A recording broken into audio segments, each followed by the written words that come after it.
Bom dia. Bom dia. Bom dia. Bom dia. Bom dia.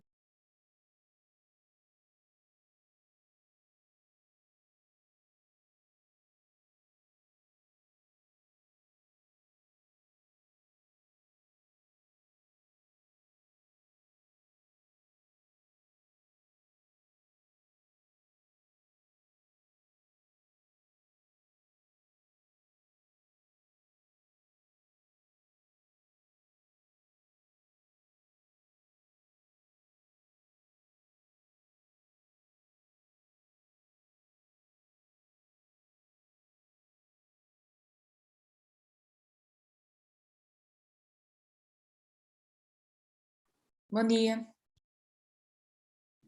Bom dia.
Bom dia, pessoal.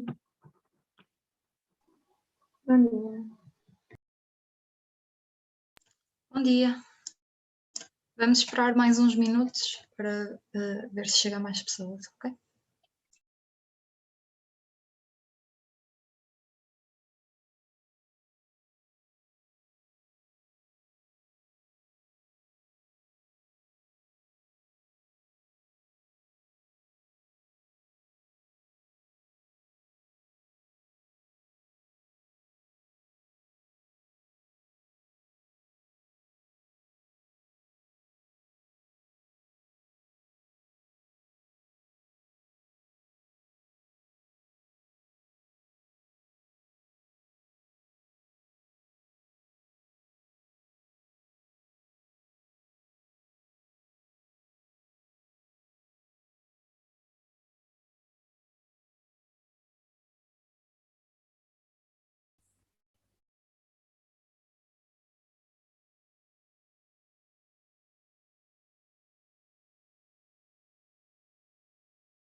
So good morning, everyone. Let's start with the quorum check. I'll ask the LRs to turn on the camera so we can check better.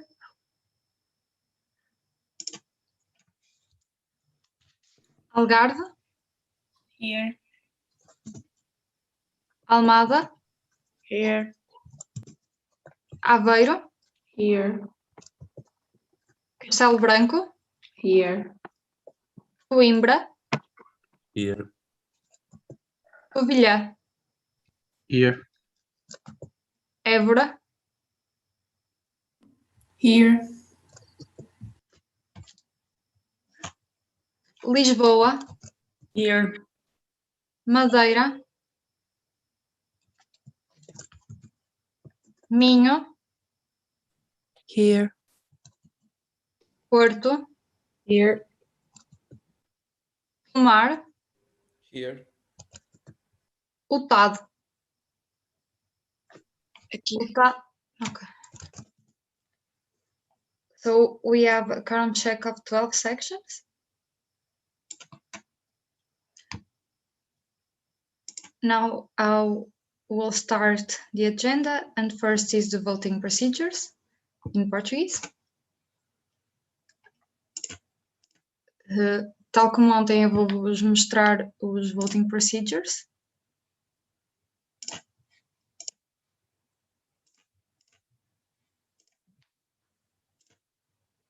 Então, 12 secções participaram no quórum. Essas 12 secções vão receber os e-mails que eu vos mostraram ontem, com as votações. Ok? Está à frente, não consigo ver. Aqui vocês vão receber este e-mail aqui, tal como eu vos disse ontem, vocês devem responder, desculpem, apenas para a Sharing Team e para o Conselho Fiscal. Assim vai diminuir bastante a troca de e-mails e vocês só se têm de preocupar em enviar um total de 7 e-mails, que corresponde às 7 votações que têm de acontecer. Essas 7 votações é a votação da ata, do relatório de atividades e contas, do VIM, do Concept Note do Evento de Formação Nacional, Evento de Formações Nacionais, do Concept Note da Reestruturação da Direção Nacional, do Plano de Prevenção para a Pandemia Covid-19 e da alteração ao Regulamento de Eventos Nacionais. Ok? É importante dizer que, de acordo com o Regulamento Interno da Erasmus Student Network de Portugal, votos em branco, abstenções e votos nulos não contam para o quórum. Vocês, enquanto que vai acontecer a próxima apresentação, que eu vou enviar os e-mails e vocês vão passar a receber, receber todos durante esse momento, e têm até ao final do coffee break de manhã para responder, o que ainda irá fazer mais ou menos 2 horas. Okay? Eu penso que não é preciso mais nenhuma esclarecimento, desculpa. Alguém tem alguma dúvida? Eu abro o speakers list, desculpa. Das secções que não tiveram ontem, a Covilhã e a Utado, tem alguma dúvida?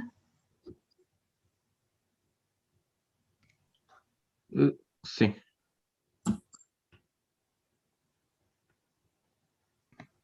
Uma vez que não estivemos presentes ontem, hoje temos direito ao voto, certo? Sim, porque estiveram presentes no quórum check de manhã. Ok, obrigado. É importante também relembrar que vocês têm de votar com o e-mail section@snportugal. Isto é, Covilhã é com o e-mail covilhã@snportugal.org e o TAD é com o e-mail utad@snportugal.org. Certo. Ok. Mais alguma dúvida? De parte de alguém, não é? Não precisa ser só deles. Não falta? Eu não sei quem é que está a falar, desculpa. Mariana. Sou eu. Nós não temos uma dúvida, mas depois queríamos fazer uma proposta de alteração à agenda, quando terminarem esta parte, está bem? Ok, claro. Isso. Pronto. Sendo assim, vou fechar a speakers list. Eu proponho fechar a speakers list. A speakers list está fechada. Obrigada. A change in the agenda. Mariana? Queres que faça em português ou em inglês?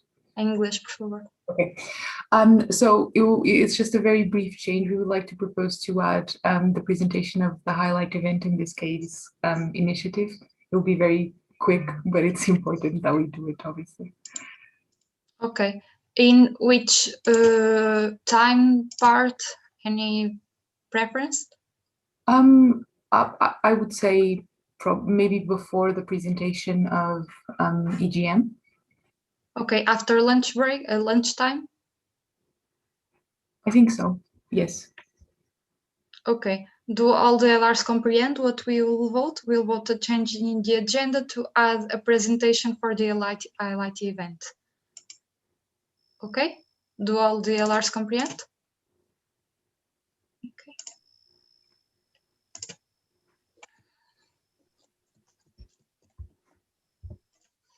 Algarve? Yes. Almada? Yes. Aveiro? Yes. Castelo Branco? Yes. Coimbra? Yes. Covilhã? Yes. Évora? Yes. Lisboa? Yes. Minho? Yes. Porto? Yes. Tomar? Yes. Utah? Yes. Okay, so a presentation for the highlight event will be added. Thank you, Mariana. And now we will have a presentation by Anna about the Secretariat strategy. Yes.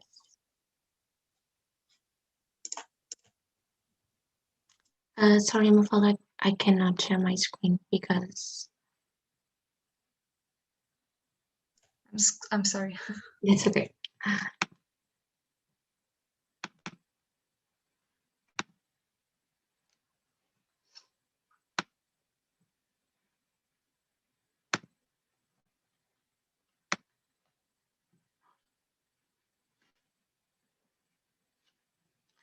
So, hello, good morning, everyone. I hope all of you are well. So we are going to talk about the Secretariat of Yes in Portugal. As you know, last years we have been developing our Secretariat of Yes in Portugal, and everything started in 2017.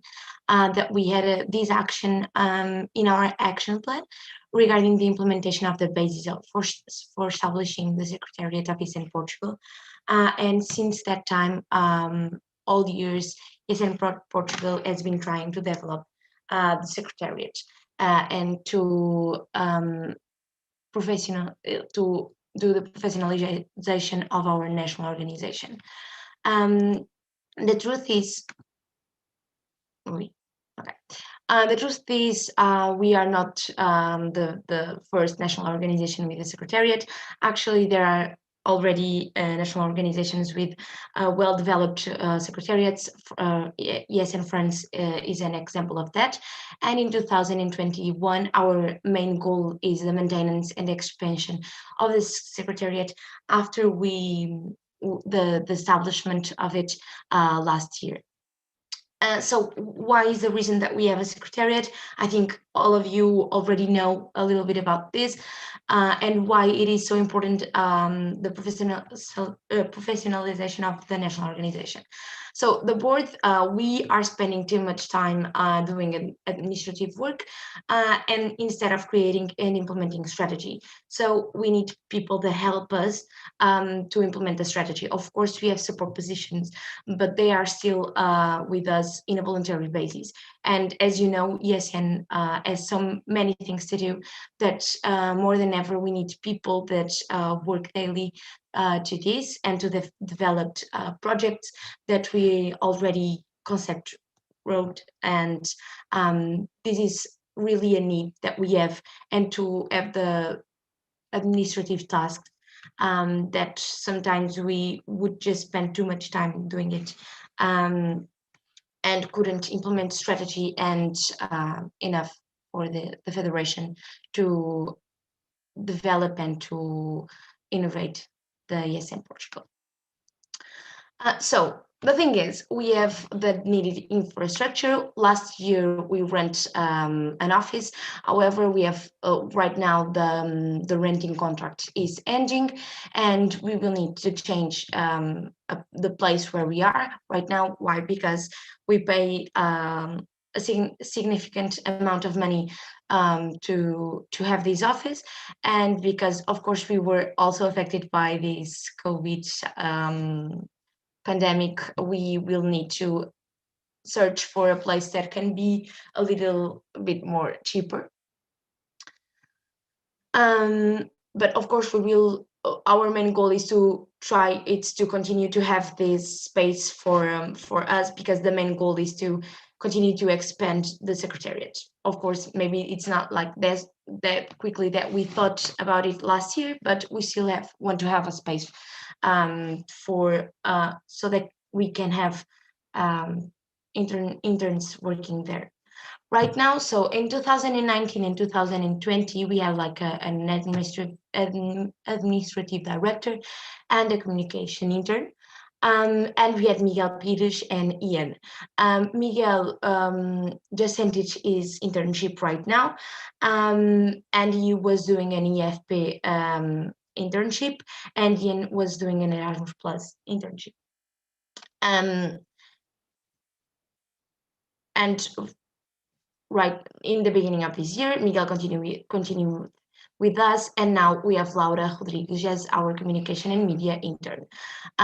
Of course, that the fact that we don't have Miguel right now, it's not something we really wanted to continue with him, because we thought he was really hardworking, and he was super flexible, and he just understood our network easily, which is interesting for people that didn't know properly ESN. So he helped us a lot in so many things, administrative work essentially, but also some projects that we had. And the main goals in the beginning, when we start to talk about the secretariat, the main goal was to have people to focus on administration, communication, IT, events, education, and policy and training. Right now, the main goal is that the person that is the administrative director is with project writing and also education and policy. This means that we pretend that the person does external representation because it's very much needed. Right now we are still looking for a web developer. We have already a call made. Mariana and Bia have done the interviews. However, we had some problems, and the person that they chose couldn't be with us anymore. And right now we are still searching for a web developer, and we are starting to look for a new administrative director, which we are going to send the call for this position soon. The main goal for the call of the administrative director, so the web developer, we already have the candidates. We are making the selection. For the administrative director, we are going to open the call until the 20th of April, and we hope that this individual can start with us in the beginning of May. After this, we only need to train this person and to start working with it. So what is needed for the application for every position? It's a curriculum, a motivation letter, and for the communication internal portfolio, and for the directorial qualification certificate. For 2021, these are the 3 positions that we are looking for, and we only have Laura that started a few months ago, I think 1 month ago, I don't know, I don't remember actually properly. the main tasks, we changed a little bit the main tasks of the director, so we could focus on projects and grants management and concept writing, because it's a thing that this year we understood that we can make and submit a lot of applications, and with the help of Mindset it's really easy to do this, and of course help us with the distribution of ESN cards, the office management and the board's agenda.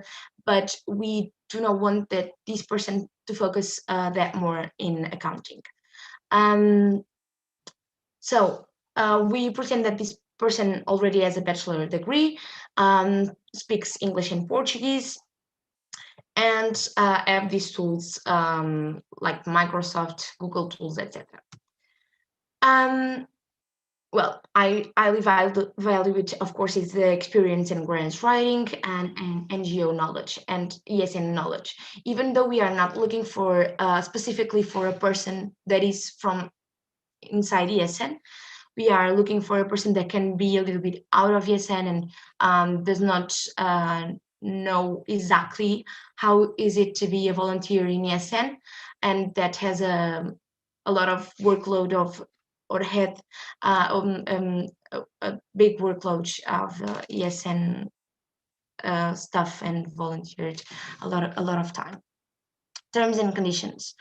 So this person is going to continue to be an EF paid internship and will be with us 9 months. And for the communication intern, the tasks are social media, graphic design, video photography, and the profile is that she right now, because we already have a person here, has some knowledge in graphic design, English, and expertise in Adobe Illustrator, Photoshop, InDesign, and Lightroom. Of course, it's highly valued expertise in video editing, and Portuguese and other languages. And to end, I will talk about the web developer, which we are looking for a degree in a person who has a degree in computer science or IT related, and that has experience in some of these languages and is fluent in English. So for these two last persons that we mentioned as a communication and web developer, we are looking for people who are in Erasmus Plus grants for 6 months, and of course we will supervise. The board is who is going to supervise the 3 of them.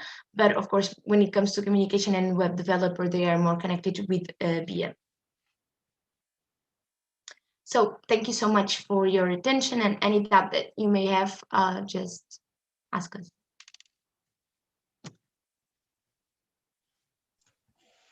Thank you, Anna. I will open the speakers list.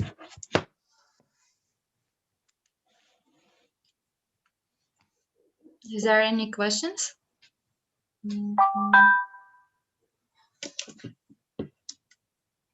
There is no questions. I'll propose to close the speakers list. The speakers list is closed. And now we'll move on to the next topic. And Rodrigo, Ana, and Mariana, you may start presenting when you are ready.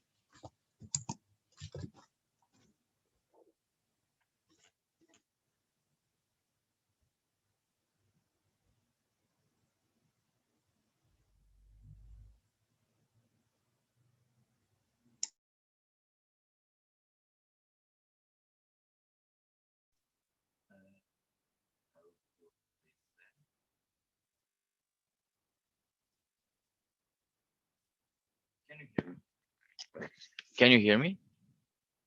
Yes. Yes. Nice.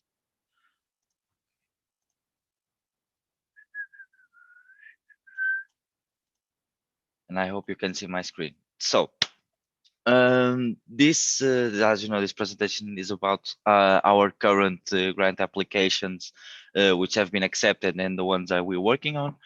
So basically, before we start, we're gonna give you again one of the main reasons we are now investing a lot more time and effort in grants, because like you can see, it's a guaranteed money application. So if the project is successful, we have a contract to be funded, so we are not depending of any external factors, like in the worst case that we're seeing now, a pandemic that reduces heavily our ability to be independently funded. Grants are applied to our activities, so we will not be making any project that we do not currently do, which is will be organizing ourselves in order to produce the best impact from our projects. So it also helps us create, like I said before, organizing our activity in creating impactful results, and of course it makes us think long term. So most of the grants that we are applying for right now will not be applied in the short term. So I would say the large majority of the grants will be applied starting next academic year. This means that we are planning ahead. We are leaving for the next board and the next generation of volunteers ways for them to fund themselves and be independently funded by working with these projects. So our main partner when applying for grants has been Mindset. So Mindset very quickly is a company that specializes in the application of these grants with other organizations and companies. They offer the full support during the application and implementation and reporting on a back office perspective. So everything that has to do with creation of the project,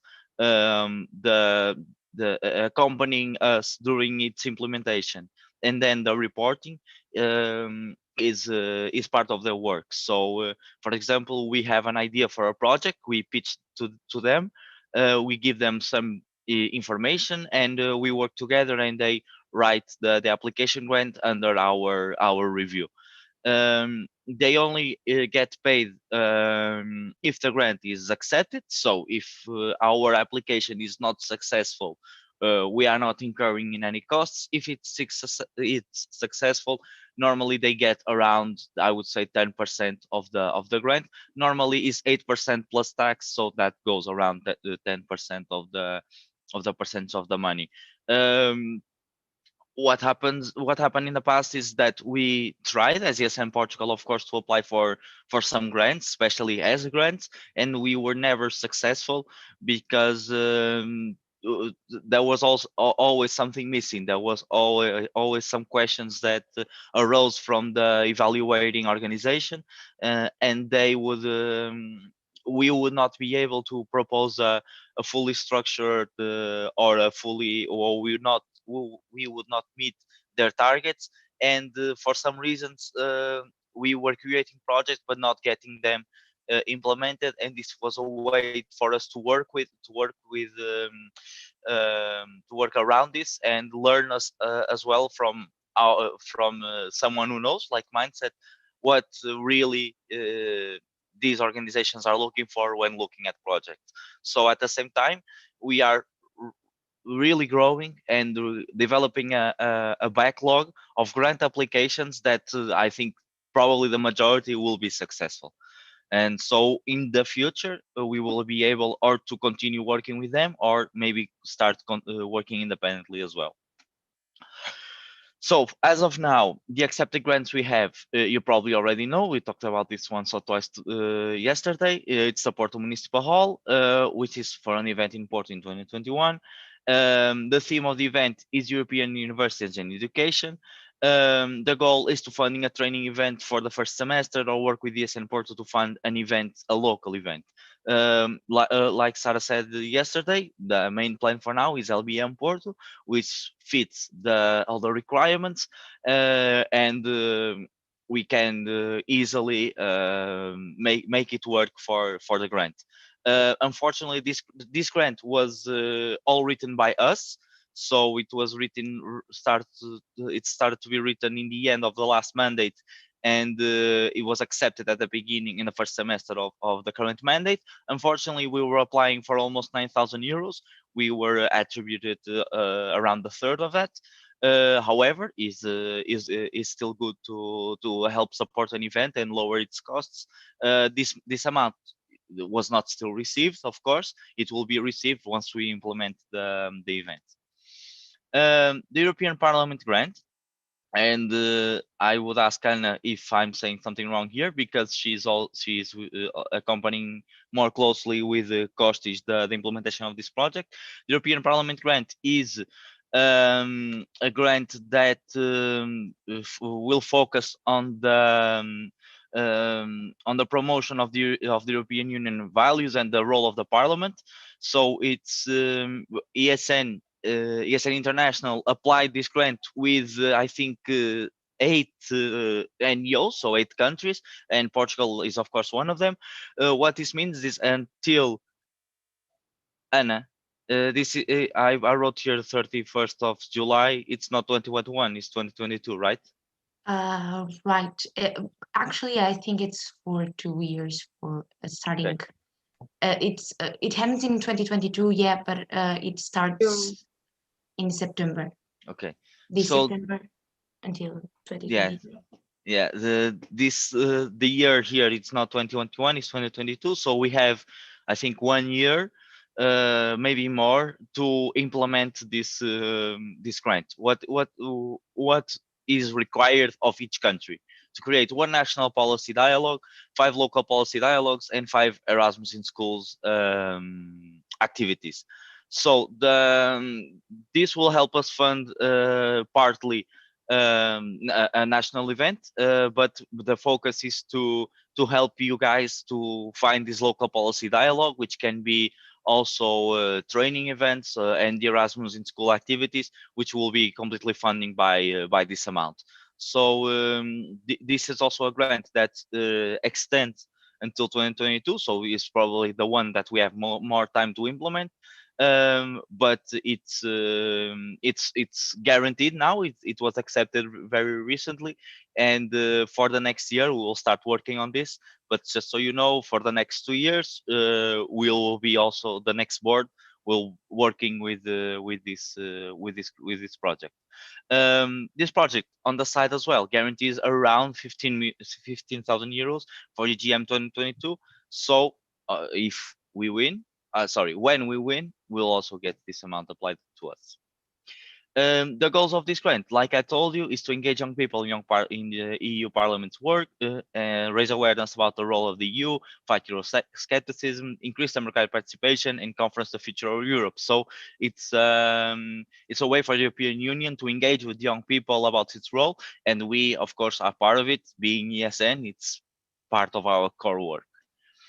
So, what are the ongoing grant applications that we are currently having right now? Okay, I didn't put animation in the last one. So very easily, the IPDJ PAS and PI. So we are working towards increasing the amount, of course. The predict amount will vary a lot. The full amount that we asked for is 15,000 euros. Of course, we will probably be granting a little bit less than that. However, we hope to increase the amount received versus last year. We also took really big we restructured the application a lot. So before we had 5 projects, now we have 8, and we concentrated more. The biggest amount of the grant will be towards everyday activity of ESN Portugal, reducing the amount that we receive for national events in order to also prevent situations where we can't do national events, so it's not so hard to justify at the end of next year. And it's a more cohesive application as of now. For Pi, we are also predicting to receive 1,000 euros to buy a MacBook and a camera stabilizer. This is for, of course, the work of the communication intern. The Formamize, of course, we're also predicting to receive to almost 2,500 euros. However, this project will be restructured as well, because, like Mariana said, we are researching our current events. So we'll work with the PDJ and preemptively, proactively substitute some parts of the grant, like the certified training and etc. So we don't have to give back money at the end of the year. And so if this amount needs to be reduced, there is no problem. We just will work beforehand this time to make everything clear with them. Of course, EFP for the new director, and it will be same old, same old. We are already applied once, and we will apply again. The expected date to start a new director is May. We have the ongoing recruitment right now, and we'll hope to introduce to you guys a second director in this month. We still didn't receive the amount from the last EFP grant. We'll shortly be receiving it because there was a recalculation and things got a little bit dragged, but we hope to receive it soon. The European Youth Foundation. European Youth Foundation was a grant that we applied, is one of the grants that we applied last year and was refused. So we tried it again. We worked the project together with Mindset and created a more cohesive project. European Youth Foundation grant, we are more or less getting around 13,000 euros, almost 14,000, because this is already discounting the part that we have to pay Mindset. What we are focusing a lot on this grant is Erasmus School sessions all over Portugal. And then at the same time, funding for LBM, NP, and Erasmus, of course, Erasmus Schools activities. The funding for LBM and the NP for the next semester is focused more on being able at least to pay for the fees of all LRs and all the members of ESN Portugal, of the board, of the audit team, of the chairing team, and the LRs, to guarantee that everyone can participate for free in these events, and of course for the LBM funding for trips, for part of the fees, of course. What is required of us for this project is for us to implement Erasmus in schools as much as we can all over Portugal. Of course, there's a bonus if it's in our on rural areas, because it's is one of the parts of great value of the grant, and I think you can understand why. Rural areas don't have as much opportunities to engage with international people, to be able to understand the role of the European Union and what the EU can do for them, and what are the opportunities of mobility programs for them, for the students of rural areas. So it's very important that we also focus a little bit on them as well, and not just do Erasmus in schools in the big cities. Of course, it's important to do it everywhere, and that's why we are providing funding for you around 1,000 euros, because it's by reimbursement. This amount is flexible. If you need a little bit more, there is no problem. There is space in the grant for us to be able to reimburse you for more costs. Be smart using this grant that we hope to be approved. And if you need any help, of course, your treasurers can talk directly with me, because we will be giving you more updates on this.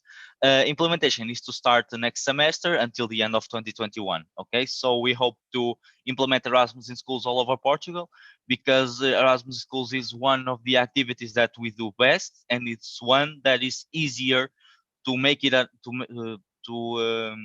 to pass on as one of the most impactful projects that we have, and it is, because it breaks down barriers and really puts the international mindset and the idea of European values right in front of students, of course, younger students who have all the opportunities be in front of them. Then we have the bilateral cooperations grant. This is a small grant from Fundação Carlos Gulbenkian, and it's about a cooperation between ESN Portugal and ESN Norway, predicting study trips to Portugal and Norway for training and best practice sharing. So this will allow some bit of funding for the NP in July. We are hoping that our colleagues from ESN Norway come to our NP in July, and then 2 or 3 representatives from ESN Portugal will go to Norway around October, November to be present at their NP. Why this application? The funding is not, the majority will go, of course, for the trips and accommodation and food costs of the trips. In this case, to pay for the fees for each other's NP.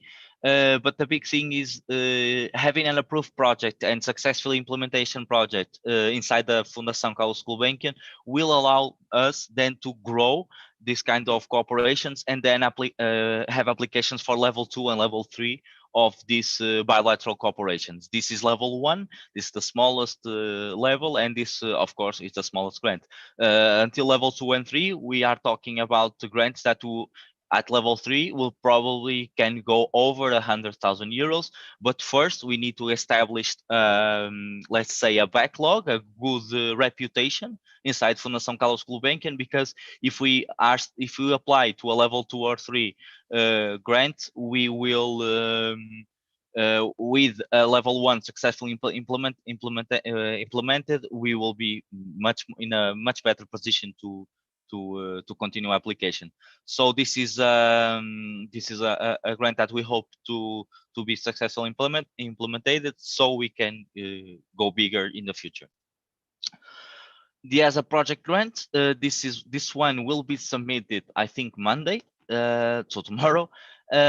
The credit amount is around 16,000, 17,000 euros, and we applied for cluster 4, so capacitation of volunteers. It's the same that ESN International usually applies for as well and gets accepted, as of course is an umbrella organization that ESN is part of. So as encompasses ESN and I think 3 other big organizations at the European level. So they know about ESN, they know how we work, and we, together with Mindset, we will be looking to funding all 4 training events for the first semester of 2021-2022, if of course the restructuration is implemented. This means we are looking to cover all the expenses of training events, including fees and transportation if possible. So we are looking for 0 costs physical events. Okay, this project grant will allow us for that if it's approved. So I think it's one of the most important ones that we are currently working on, and for if everything goes good and is accepted, we will very likely have really lower fees for training events. So we also applied for the Porto Municipal Hall emergency support. It's a really simple emergency support. We'll probably get around 1,000 euros for nothing. It's just like a local support for associations. We already did it last year, and of course the IDA, which is an extra support for the secretariat implementation, is normally 2,000 euros. We already got it last year, and each time we apply to an EFP project, an EFP internship, we can apply again for this grant. Also a very simple grant. After we get the new director, we will apply for this and probably get funded again. Yes, so this is not all of it about this presentation, of course. About grants, it's all of it. We depend, of course, on the sections for the implementation of all these projects. You are our reach, you are our ability to implement successfully these kinds of projects. and our impact depends on your involvement. Okay, so I want to hear a little bit from you, what you think about these projects, if you think you can get involved or not, and what support you might need. Okay, these projects, if sections are not involved, they are worthless. Okay, so it's just us writing papers and sending to organizations and then not being able to follow through. You guys are part of these grants, and that's why we are also trying to benefit you guys by giving you really low costs training, and also funding your activities, especially the Erasmus in School activities. So I now want to hear from you guys. Thank you, Rodrigo. I will open the speakers list.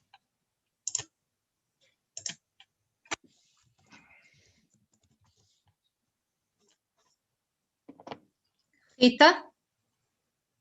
Hello, good morning. Thank you, Rodrigo, for your presentation, and we want to thank you for including the sections in the grants. As you said that you want to hear from us, ESN Lisboa is always available to cooperate in this in these activities. So anything you need, we are available, and probably we need to do a meeting after to discuss these matters. Okay, actually, I have a question. Actually, I think it's for Anna more, but okay. Go. So I know that you were thinking about applying to the European Solidarity Corps grant, like the one that you receive interns. How is that process going? Because I know that the process is very long, and yeah, we still haven't started to explore the European Solidarity Corps actually. Yeah. So we are like. Yeah, I know it's a lot of work, but I was just want to know because it's really cool. But we will try to explore it a little bit more. But right now we thought it wouldn't be like a priority because we have really good opportunities in grants, and we are trying and we are applying for a lot of them. So yeah, it haven't been a priority until now. Okay. Thank you. Until as is completed, at least.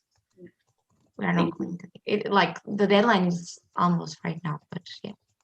Okay, thank you.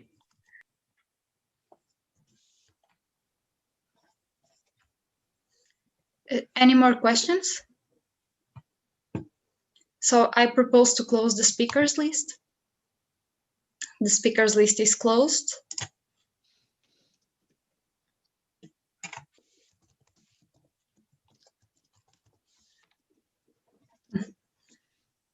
Now we'll have a presentation with Beatriz. Yes. Okay. I'm going to share my screen.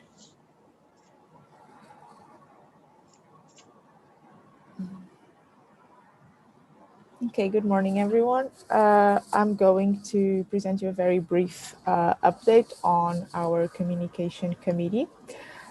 So for the ones who don't know, the communication committee of ESN Portugal are the ones that handle most of the matters of communication, and implement the strategy that we have. So in Comcom, we have two types of teams. Currently, only the fixed teams are working. And we have social media, corporate identity, the blog team, and the section support team. We used to have the merchandising team, but that one is suspended for now since we have the working group to work on this matter and for the team to further develop when the outcomes of the working group are out. As for the temporary teams, we had the one for the VIM that finished and had the outcome of the document that I presented to you yesterday. And here is where we create the teams that are needed for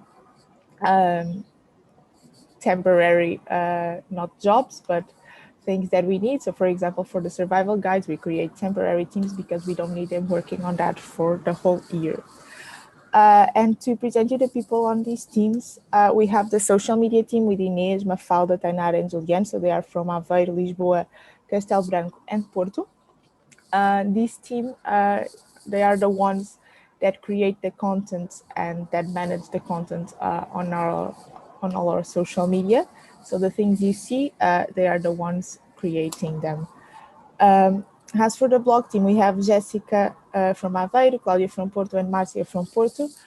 Unfortunately, the team has been stopped for the last 3 months, more or less, but it wasn't their fault. We had some technical issues on the website for posting the blog posts. So they were stopped because of that, but they were actually still creating some content, and that we will publish more regularly now that the issues are solved. For the section support team, we have Eduardo from ESN Porto and Inês again from ESN Aveiro. And what do? They are here for you if you need any type of help creating any content, any project that may be bigger. Imagine that you want to create, I'm not saying a survival guide or a booklet or something for your section, but you don't have the human resources in communication to do it. You can reach out to them. So in the beginning of each semester or of each year, they send an email for a national platform stating what they can do for you. They have a form where you can submit your request. You can reach out to them on social media, for example, and ask them about it. So please feel free to ask. They are really here for you, and anything you need, you know. Then, well, for the corporate identity team, this could be you. Unfortunately, there were no applications for this team throughout the year. The goal of the team is to assess and to check, verify the compliance of the corporate, of the visual identity, for example, of ESN. So if our visual identity is being correctly used. If not, they will warn and advise the sections on how to correct that mistake that they may be doing. So it's not that hard of a job. So if you would like to actually be part of the committee, feel free to reach out to me or send me an email wherever you want, and I will explain you anything you may need. Now, I would like to show you just some brief testimonials if this will share sound, which I'm not sure, so you will tell me. From our, can you hear anything? No. No? No. Okay. Well, if we can't, it's going to be sad, but let me check. Does anyone know how to do this? If not, well,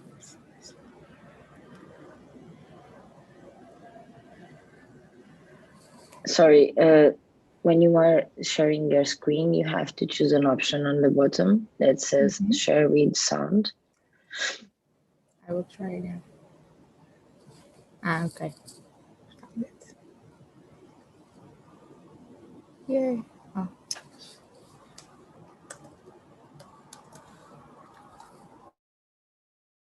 It should work. These are from the people in the social media team.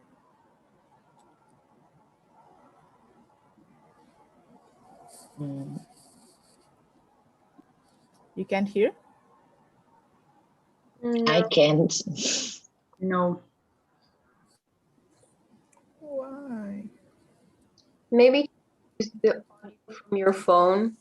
Then we just check. This is What? not ideal. What?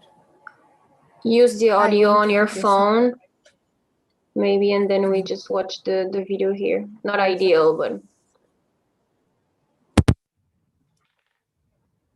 Wait.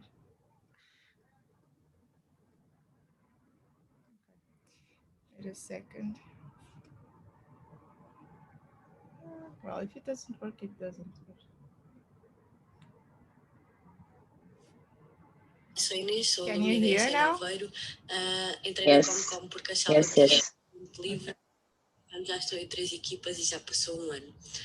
Desde que aqui estou já tive a oportunidade de trabalhar em coisas muito diferentes, desde conteúdo para as redes, projetos editoriais ou merchandising, mas o que eu gostei mais de fazer foi a campanha com que lançámos a equipa de Section Support. Okay, so this is Inês, she's the current coordinator of the social media team. And now, Sou Inês, sou do Unidade. And this is Mafalda. Olá, meu nome é Mafalda e faço parte da equipa de social media da ESN Portugal. Sou responsável pela parte gráfica, ou seja, faço várias das imagens e vídeos que vocês veem nas nossas redes sociais.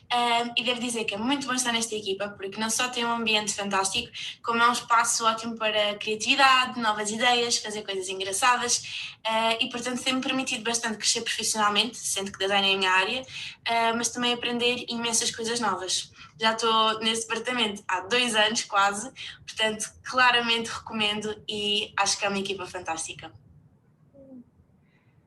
And now we have Tainara from Castelo Branco. I am an interim member of the Social Media Communication Committee of ESN. I joined it because I wanted to have a different experience from the one I'm having with my degree, or that I will eventually have in my future professional career. And I'm glad I did, because the social media team is really good and supportive, and we are an amazing guys. And last but not least, we have Juliana from ESN Porto.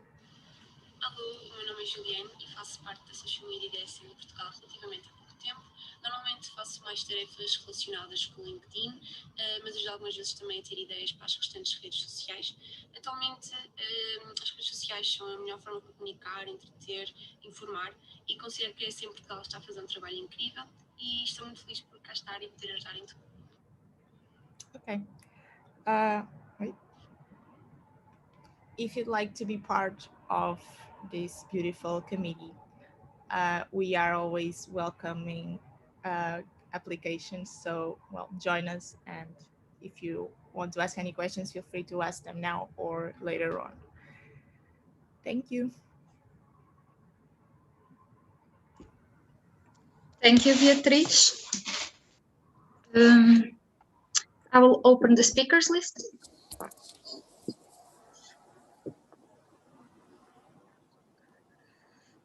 There is no questions. I will propose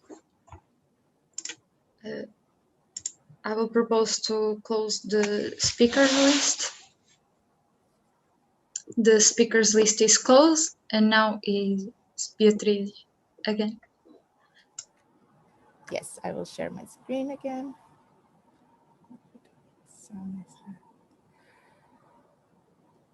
Okay, so now I'm going to just go with you through a brief overview of the numbers from our social media platforms and our website. These numbers are from December until this month, so since the last national platform until now, and they will have a comparison with the numbers from the first part of our year, so from August until the end of November. I will go through each social media platform. So starting with our Twitter profile report, I must say before, these numbers, we got them, this report from the platform that we use for social media management, that it's called the Agorapulse. So as for our audience, we grew on Twitter, even though we haven't actually invested that much on the platform, and it's one of the goals until the end of the year to invest more both on Twitter and on LinkedIn, but I will mention LinkedIn later. So we had a great growth in our interactions, and because since before we didn't really use that much, and we still don't use it intensively, but we do, we had some growth and interactions with other entities. We got, if I can recall correctly, retweets from the representation of the European Commission in Portugal, I think, if it wasn't something similar. So we had a bit more content published, and we had a bit more of interaction on the retweet part and less on the likes. The content that was most successful on this platform, it was the most recently launched, the blog post, the one from our annual report that was quite successful and was the one that was republished, for whom I was mentioning, from our partners, but as well from our job fair. As for LinkedIn, we are now starting to invest a bit more on LinkedIn, and publishing and republishing and sharing other publications that we think are relevant more frequently. So we are actually growing our following in a good way. So we got over 20% of the followers that we used to have. We have a little bit less of engagement, but this is also due to the fact that we are posting more. So it's more likely that we don't have that many interactions. So when we compare, we posted less and we had some interactions. So we are now working on this. So as I was saying, we have a growth of more than 50% on our postings. So, and we are actually creating content sometimes for the platforms. So the one that was most successful without any comparison was for the job fair. That it's a thematic that really applies to this platform. A repost that we made from other publications, but also one post that we created on purpose just to post on LinkedIn that were tips on interviews and what to do with your CV. Then we had our annual report, our participation in an online event, and another repost about applications for positions on the European Commission. As for Facebook, Facebook is a platform that it's actually falling, let's say. So we are not creating content on purpose for Facebook. What goes to Facebook are partner posts that actually sometimes work rather well. And sharing the things that we post both on Instagram or on LinkedIn, for example. So the numbers on Facebook are quite stagnated or even decreasing, more on impressions and engagement. Brand awareness are the times that we are mentioned by other pages, and that was a quite positive growth. So as you can see, there was a big decrease on the interactions on this platform. The same for impressions. Impressions is the number of times that things are seen. Okay, and the interactions, the number of times that people are actually engaging with the content, liking it, or commenting, or saving, or sharing. So the number of posts, as I said, they are the ones that come from the other platforms, and we are not creating content on purpose for this platform. And we will not invest that much here because our audience is not using Facebook. The content that worked best, it's actually the more, let's say, institutional type of content. So we had the one for the presidential elections, for a conference where we were present, partners, as I was saying, COVID updates, again, the blog post, and another partner. So even though we are also sharing here the Instagram content that works really well on Instagram, on Facebook, we don't even have it on the top. Finally, as for social media platforms, we have Instagram. That has been without doubt the one that we gave the most focus for the last year because it's where we could get more engagement with the students and get more feedback from them. So in this period, we had 8% of growth. It was okay. So over 500 new followers. And we have grown our engagement, our impressions. So our things were seen by more than 200,000 people. About our interactions, the same. They have been growing quite fine. Impressions, just like I said, almost 100% more. We have been posting quite frequently. We try to post 2 to 3 times a week, depending on what's happening on the time. We are reaching almost 80,000 accounts and over 6,000 interactions, almost 7,000 interactions with our content. So the ones that have been working better on Instagram, they are all the same type. So we call them the Erasmus related posts. well, that's where the students can relate to things and they share it with their friends because, well, they relate to it. About stories, we have actually been trying to engage more with the students and create stories that are engaging, because in that way they will also be seeing more of our content when we post them if they engage with it. So we have had quite fair growth on the stories that we publish and on our reach.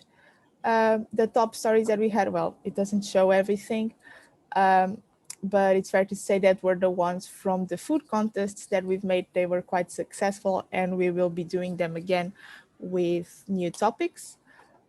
We have also here the one for Eurocenter, the first one. You can see what it is.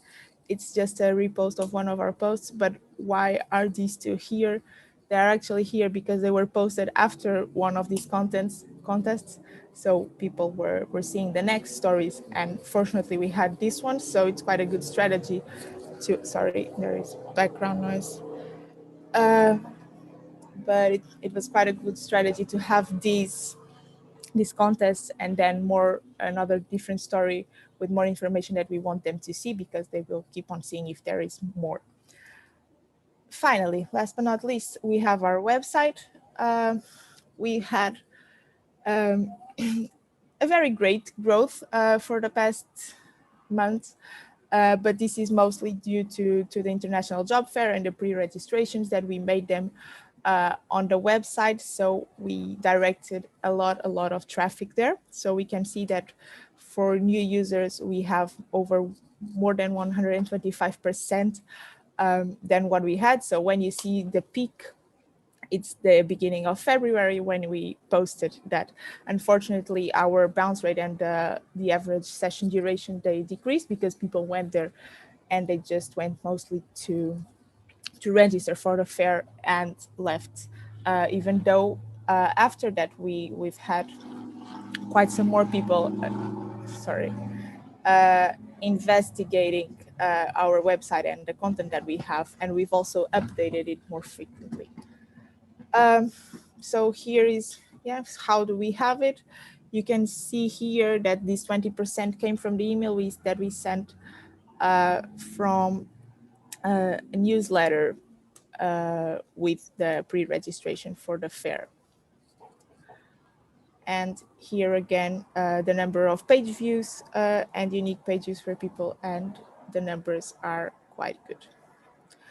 For until the end of the year, we would like to reach out these numbers, at least 1,000 followers both on Twitter and LinkedIn, and 5,000 to 6,000 followers on Instagram. It will depend on the actions that we will take in the next months. Increasing our interactions both on Twitter and LinkedIn, because they are the most underdeveloped social media platforms that we have currently, and the website performance. And this will come with the upgrades that we want to do with our WPA. And this was it. Thank you. Thank you, Beatriz. So I will open the speakers list.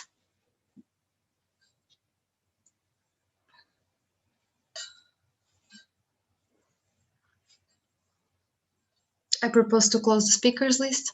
Oh, sorry. I'm sorry. Paula? Oh, yes. Sorry. It wasn't really a question, it was just a comment. I just wanted to say, like, congrats for all you're doing for communication, because I think at least the Instagram page of ESN Portugal is one of the most visible ones in the network, and that other sections or countries look up on and started like creating similar content, because I saw your reach is very, very high. So just congrats on that and keep doing a great job. Thank you.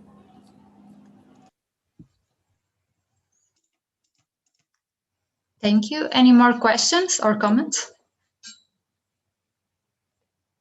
So I'll propose to close the speakers list. The speakers list is closed. Now we were supposed to have the coffee break, but we are a bit ahead of schedule. So I will propose a change in the agenda, if that's okay with Mariana, and present now the expansion updates. Mariana, would that be okay for you? Yes, no problem. Okay, so I propose a change in the agenda. We are voting for that. Do DLRs comprehend what we are voting? Okay. So Algarve? Yes. Almada? Yes. Aveiro? Yes. Castelo Branco? Yes. Coimbra? Yes. Covilhã? Yes. Évora? Yes. Lisboa? Yes. Minho? Yes. Porto? Yes. Tomar? Yes. Utado? Utado?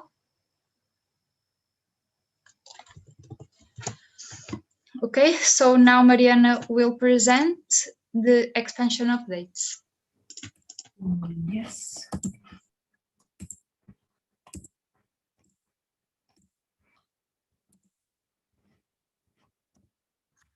Okay, so good morning, everyone.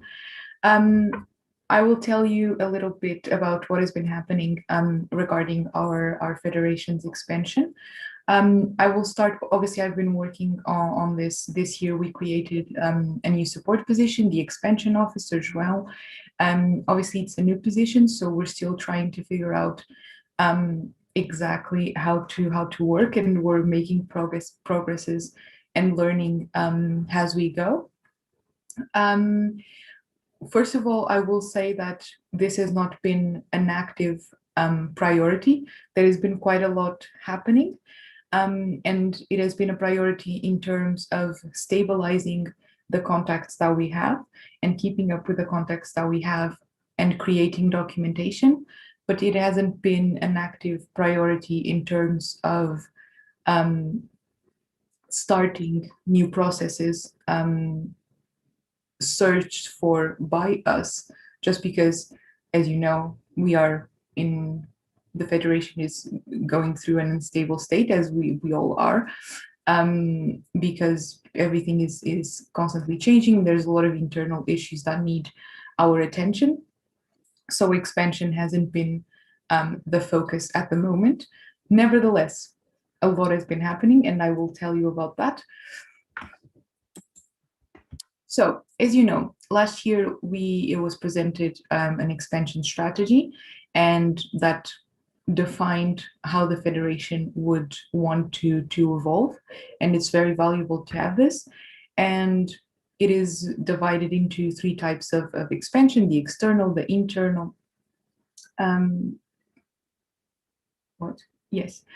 And so what I will tell you about is regarding the external expansion. So this is where it's in a new city and a new higher education institution. And you can see here the list of priorities that were established last year, the cities and the higher education institutions. And three of the ones that I'm going to tell you about are on this list, which is very good. Starting with Viseu. So at the beginning of last semester, we were contacted by Federação Académica de Viseu. They have a very close relationship with the institute, and they do a lot of great work in terms of working with the local council and the local associations, and they do a lot to support education in general. And we had a call with them. They emailed us first, and then we had a call with them, João and I, and there is a group of local students that is interested in supporting international students. So they recognized that there was this need, and they contacted ESN Portugal because they would like to do it with us. They were invited to this NP. They did not reply directly to our invitation. Nevertheless, they were given access to the streaming and everything in case they would like to attend. And at the moment, we are awaiting for updates. We we gave them some information about ESN as the network, and also some documents for them to present to the higher education institution. And they were trying to figure out how they wanted to proceed with that information. And we are waiting for updates, and hopefully we will have a follow-up call with them very soon. At the moment, we're trying to maintain contact. Then, Viana do Castelo. So there was already a group of students working with ESN last year. They are not an informal group. We don't have an informal group regulated in our standing orders at the moment. There isn't anything like that, but there are groups of students that we are in contact with. And Viana do Castelo is one of them. There was already a group last year. This year we followed up with them, and we updated the group because some people were not, either they left or they finished their degrees or they're not interested anymore. So we updated the ones that wanted to continue. Viana do Castelo has actually had a long history with ESN. And there's been people involved from the beginning. It actually goes back to 2011, where they were going to be part of the federation. And then there was a long process, and for different kinds of reasons, it didn't happen, but the interest is still there, both on their side and obviously on our side, because we put it as a priority. And this is one of the reasons. There are around 80 international students per semester. So there are students there that could benefit from ESN. And this year it reduced, as in most places, it reduced to about 50%, so 40. Also, there's already an association ready. Nevertheless, they are not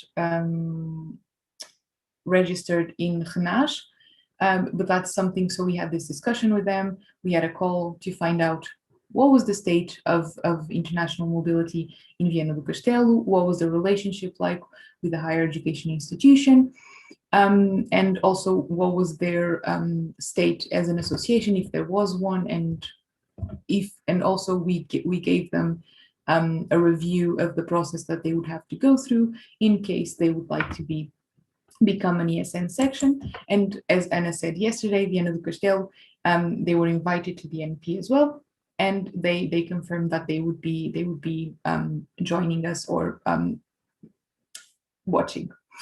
So they have a very strong relationship with the higher education institution. They receive support, and they are both interested. At the moment, there's 5 active volunteers, which were in the call.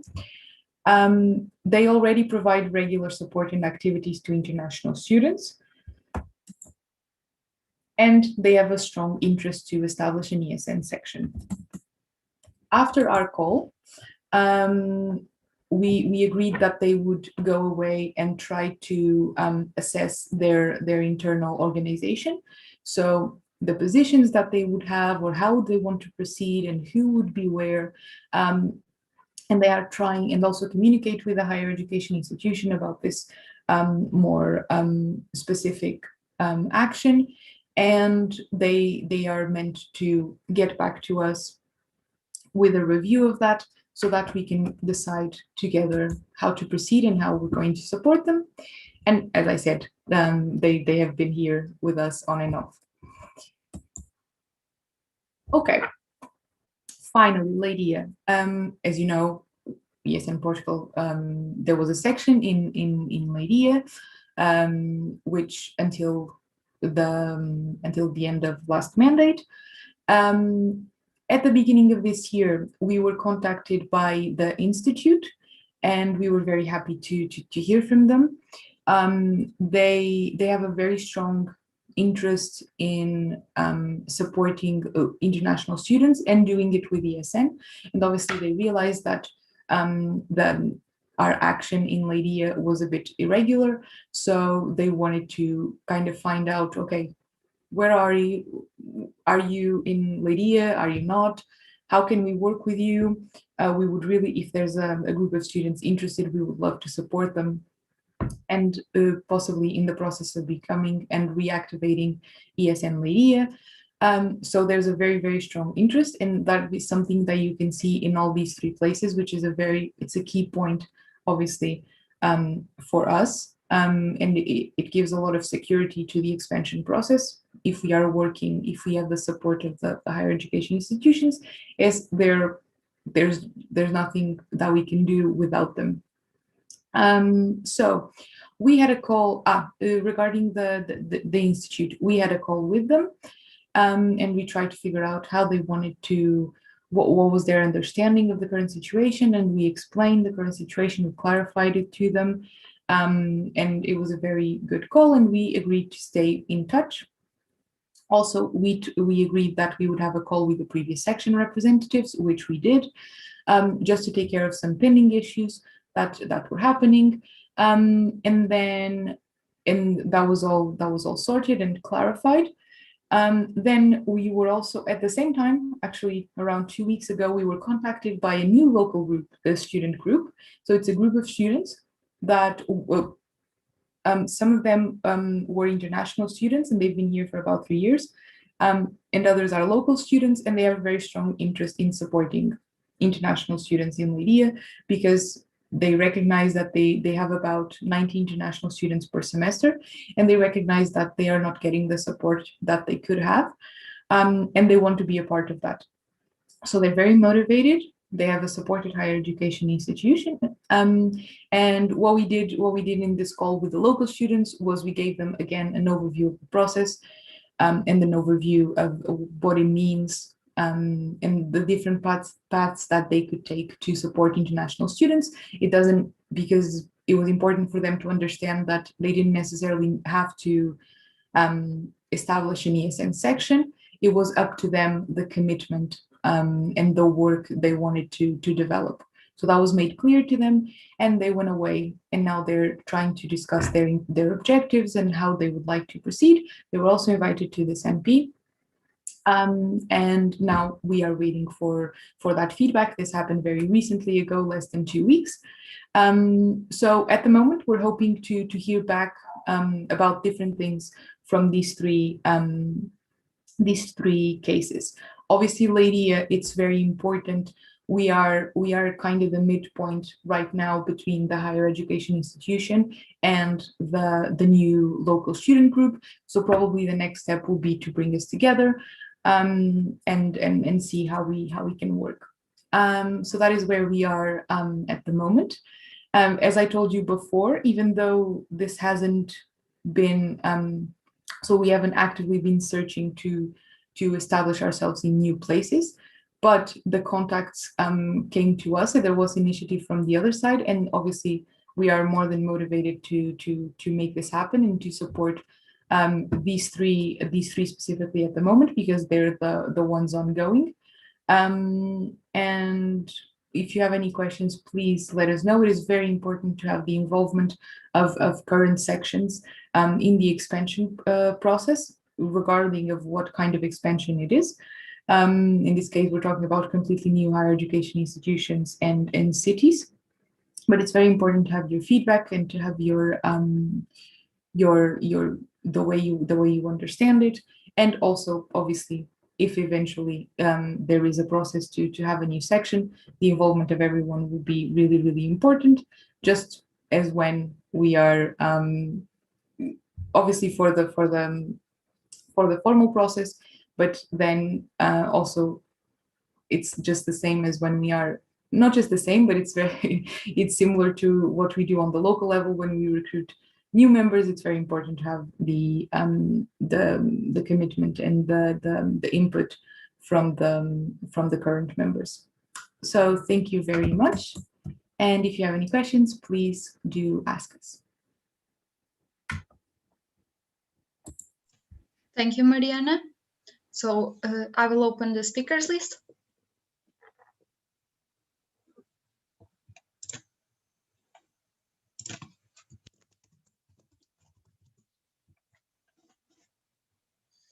Ana Sofia. Okay, so I don't have any questions, but I would like to make a comment regarding the expansion. First of all, I don't have questions because your presentation was really clear. So thank you for that. And obviously you are very committed into putting this expansion into work.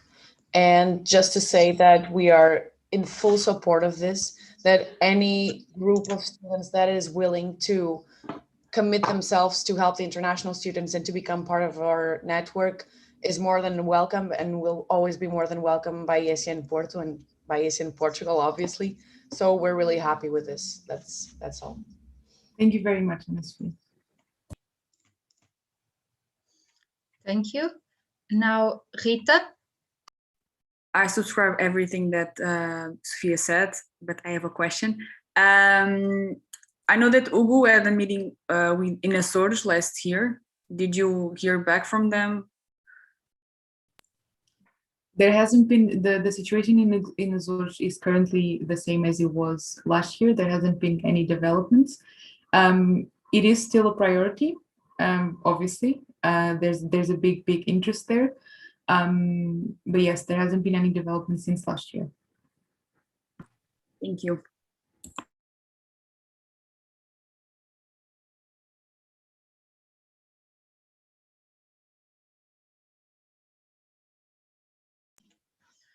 Thank you. Any more questions? So I propose to close the speakers list.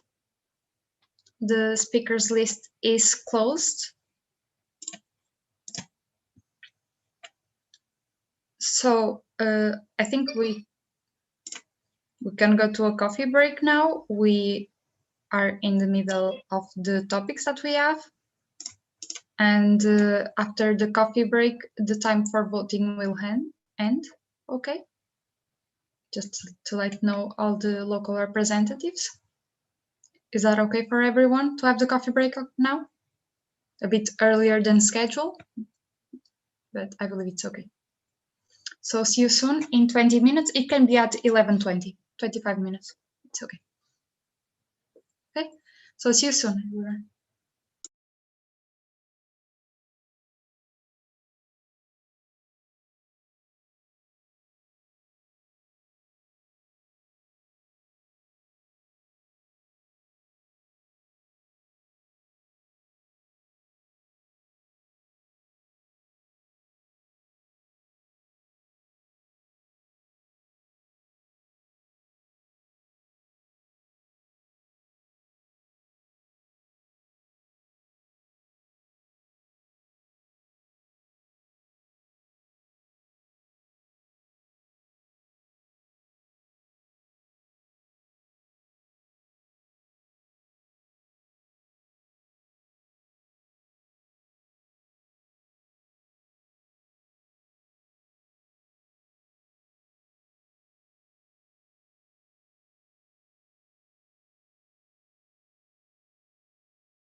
Welcome back, everyone.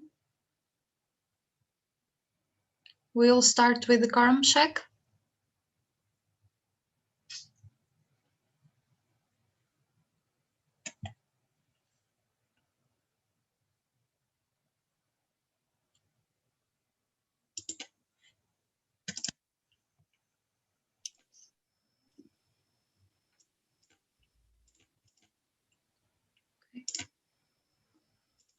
Algarve.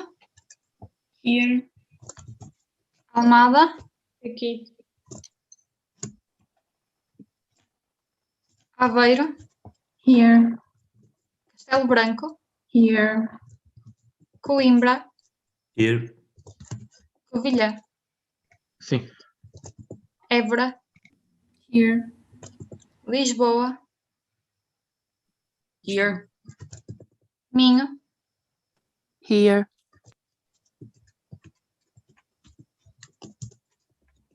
Porto. Here. Tomar. Here. Utado. Utado.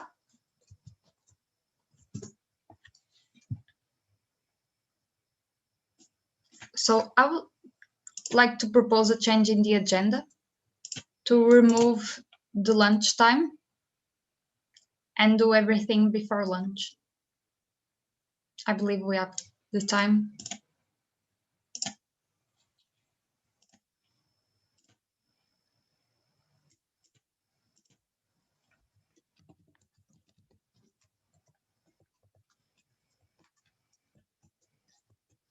Algarve. Yes. Almada. Yes. Aveiro. Yes.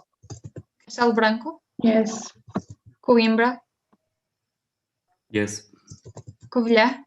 Yes. Évora. Yes. Lisboa. Yes. Minho. Yes. Porto. Yes. Tomar. Yes. Okay. Now we'll have the presentation of ESN upgrade report. Yes, I will share my screen.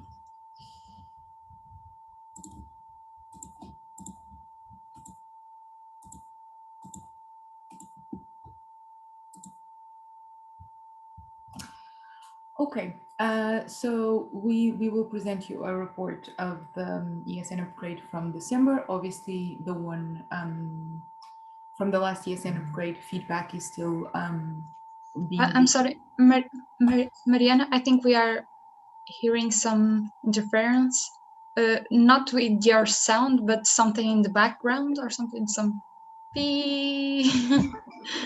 Is that better? I don't think I'm the only one. Is that any better? No. No. I think we can listen to you. Oh, it's better, much better. I don't know what you did, but Yeah. Okay, it's Is that back. it's back. It's okay? No. It's But back. just, I think you just present, but it's okay. Just Oh, I don't understand why though. Because I don't hear anything here. Yeah, it looks like you are in a sci-fi movie. And Rodrigo is telling you to turn off the radio if you have a radio. Yeah. What radio? Please, guys, turn all of your micros, please. It's from Mariana. I don't think it's from. But there's literally no sound. I hear no sound. Can you try to do not share? Okay, forget it. No. Maybe leave and come back. Yeah, now it's gone. Okay, I will leave the session. Is that okay? Can I leave and come back? Okay. Now it's okay. No, it's okay. Yeah, no, it's okay. It is? It is. It is. Okay.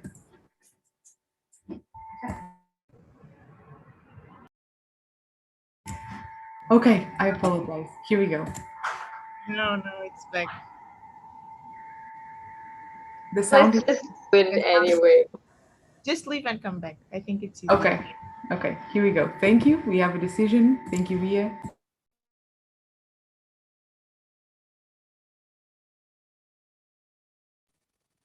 Guys, I want to remind to the alarms to fill the presence list, please, about today. If you don't fill it yesterday, please make it, because we have some time in the agenda.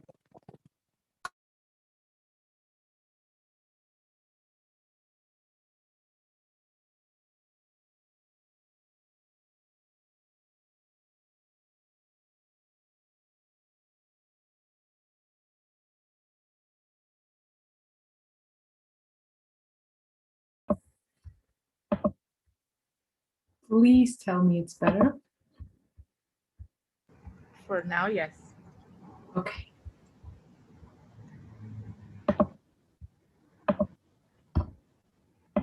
Okay, so here we are finally. I apologize for that. I don't know what happened. So as I was saying, the feedback for the last ESN upgrade is still ongoing, so we can present you a report on that. So we will present about the first ESN upgrade of the year. This happened on the 5th and 6th of December of 2020. At the time, it happened through Google Meet online, obviously, due to the external conditions.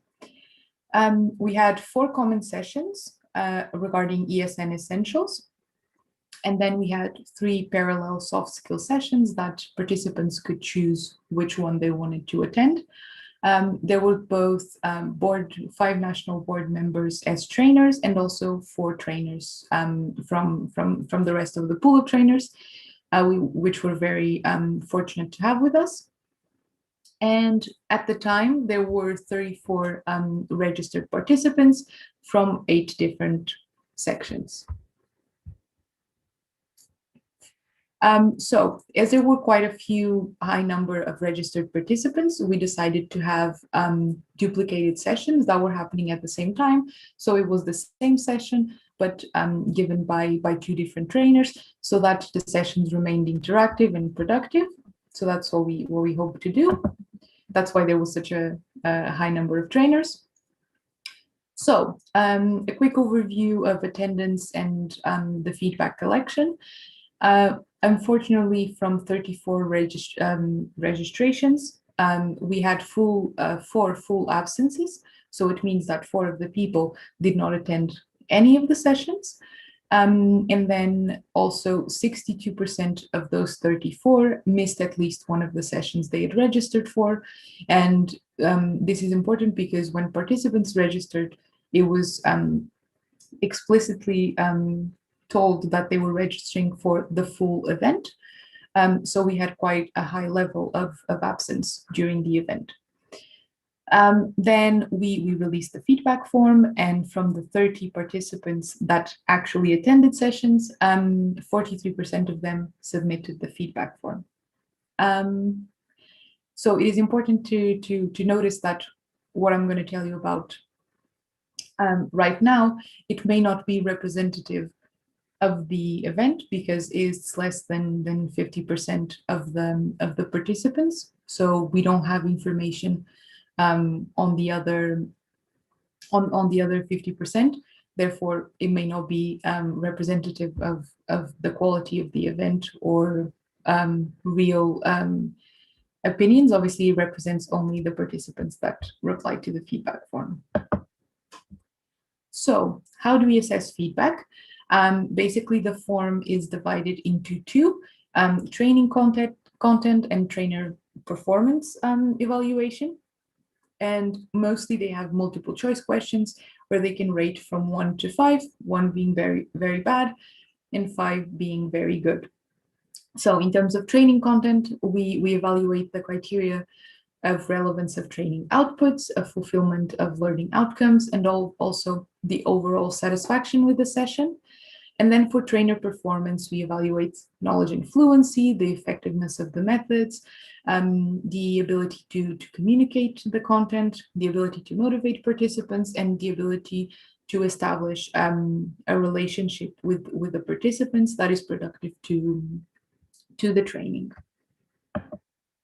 So based on that, You can see here the report for the criteria of overall session satisfaction, and you can see that for all of the sessions, most of participants thought it was in the 4 or to 5 level, which is quite good.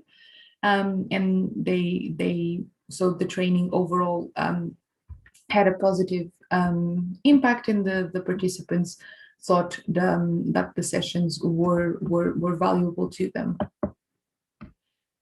Here you can see a more detailed analysis, so you can see the average for the criterias of session content and for the criterias of trainer performance for each one of the sessions, and you can see the session overall score, and you can see that they are all above 4, which is again quite good.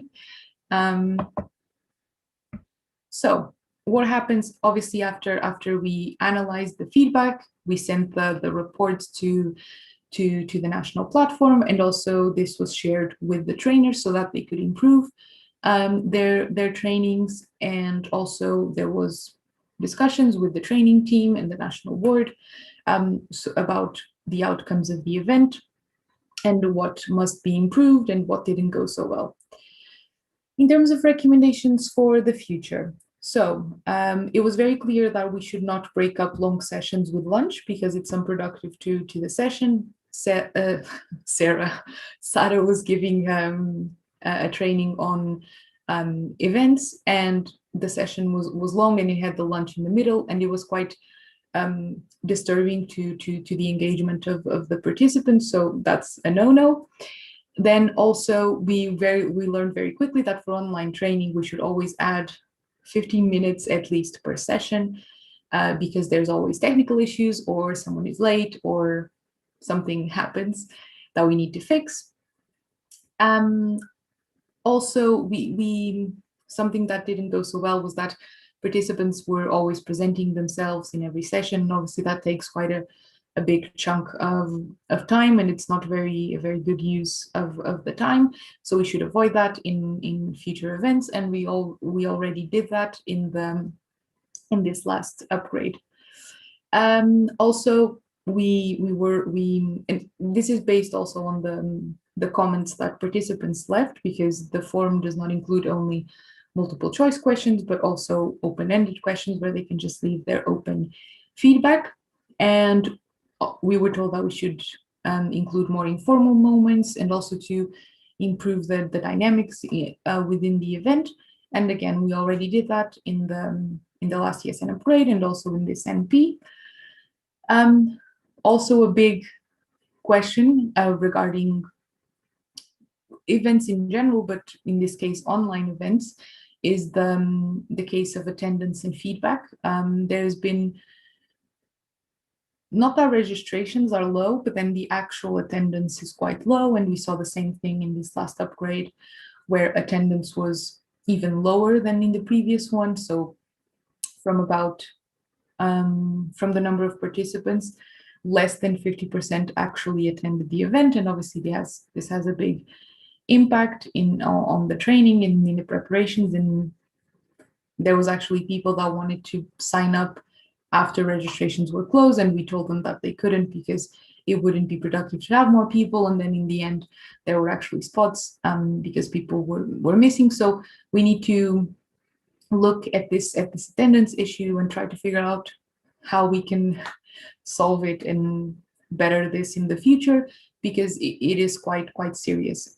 And also in terms of feedback is very important, and we consistently see a very small number of people submitting the feedback forms, and we know there's feedback to be given, and it's really important that the national board, the trainers, the content team, everyone, that we receive that feedback.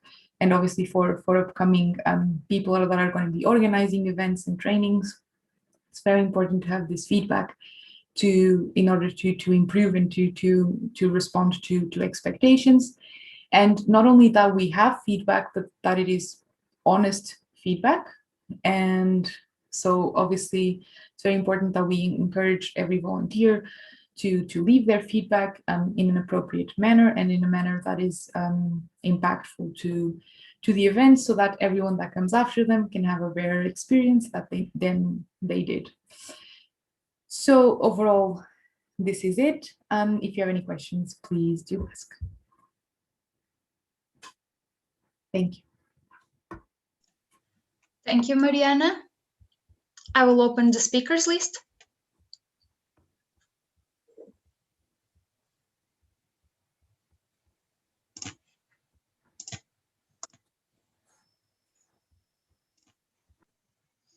Ana Sofia. Okay, thank you.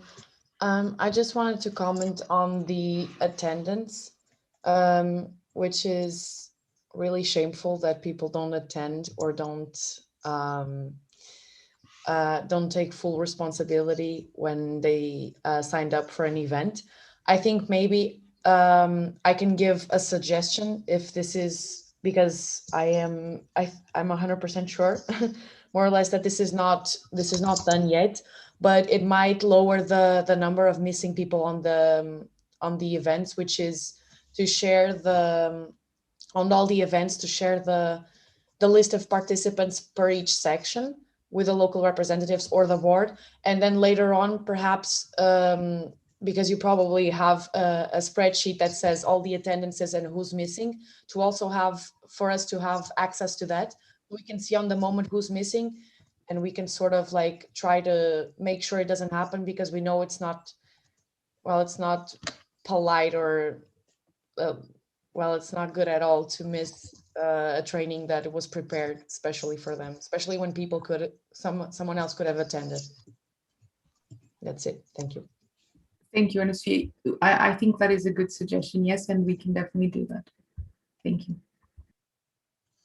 Now, Sofia. I totally agree with Anna. This will make our job easier, because sometimes the members don't warn us that they are joining the events. So it might solve the problem in a way.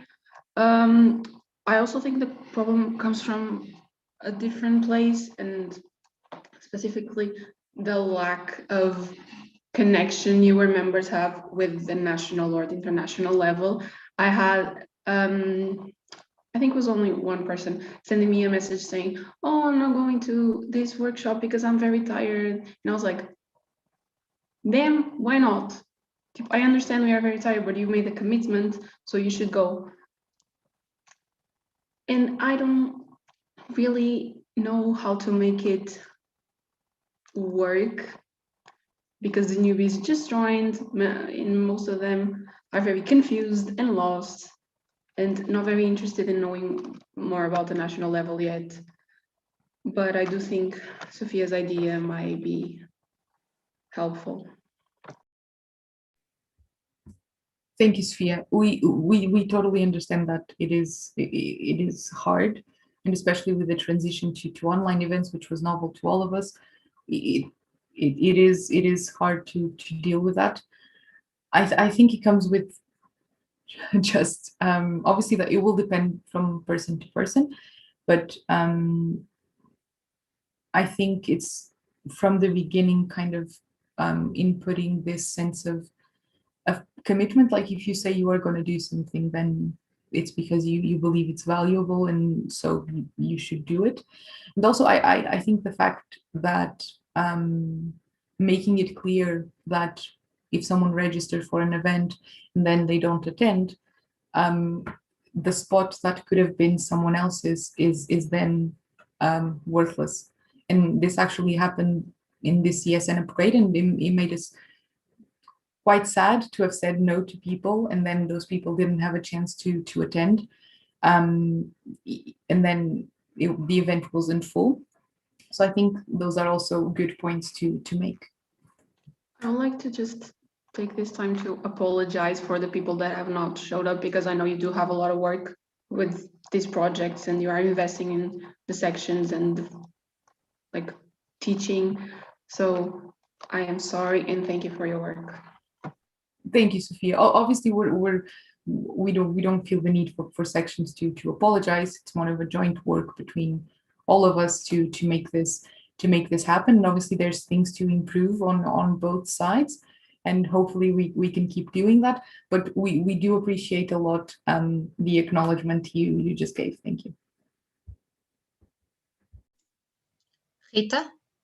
I just want to add a small thing apart from agreeing with Anna's fee, because I'm always bothering Flip before the events to know who applied. It would be very helpful to have the list. But also about this motivation thing, one thing that I noticed for being, well, basically LR 2 years is that you cannot force people or misleading people about the event. I saw some situations that people say, hey, it's going to be very fun, it's going to be a lot of party, and it was a very structured and very, that you have a lot of topics, for example, a national platform to discuss. So I prefer that a person that goes to an event knows exactly what's going to happen, and is prepared for what is going to happen, that go mislead and actually lose motivation and quits the event, and it's bad for both sides. Rita, I think what you just said is very, very important. And actually, that was the starting point yesterday when we talked about the restructuring of the events, is the having conflicting expectations is very, very damaging to the outcomes of the event. So we should not be scared to tell our members that training events are their work, right? It has intellectual investment and commitment, and obviously online there needs to be extra engagement. So, and we also need intrinsic motivation from participants to participate, to want to engage in the session. And we completely agree with you that it is very important that participants have a clear view of what is going to happen, and that comes from all sides, from us on the national level and organizing the events, of being more accurately, making more accurate descriptions of what it is going to entail, and then the local sections also making clear to their members that what kind of event it is and what they can expect. Exactly. And just one small comment, one thing that I noticed, at least from my section, is that I think they should try first to go to training events like ESN Upgrade, and then to go to a national platform, because I think it's very difficult to introduce newbies to a national platform that they know nothing about. And I think a training national event is better at the first perspective. And then you introduce small topics during the general meetings, and then they keep up and it's easier. Yes, I totally agree with that. Thank you, Rita. Thank you all. Any more questions? So I propose to close the speakers list. The speakers list is closed. Sorry, Sarah, go ahead. Sorry, thank you. I just want to make a comment. Like, I think that a really good idea to engage the newbies in the event is to explain them that they have the opportunity to meet the generation of ESNers that are going to work with them in the future in ESN. This is what moves us as a federation. It's to know people from other sections that become friends and become our generation, and we will work with us in other positions, in other teams, in other events.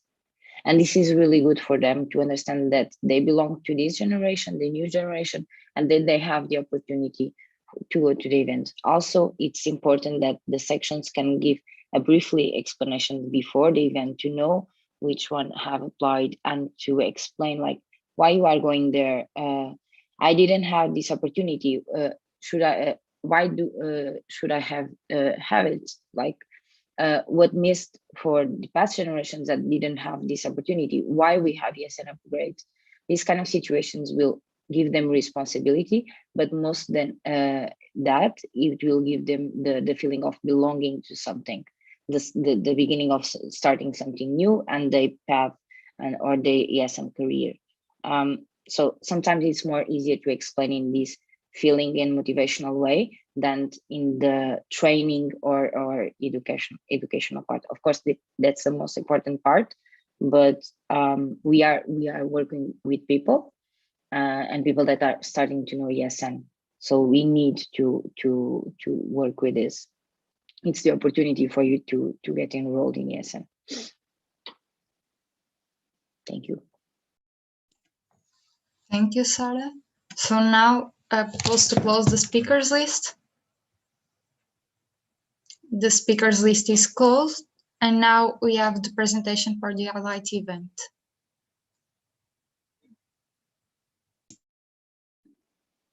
Thank you.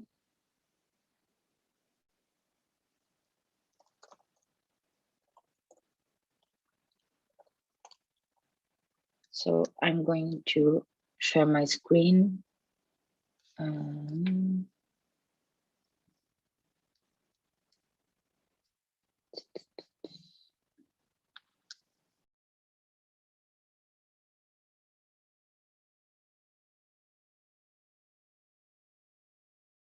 Share first. I have to share first the presentation because if not, it's surprise.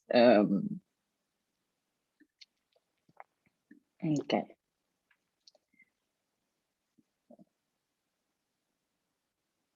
Let's see. Okay. Perfect. Wait.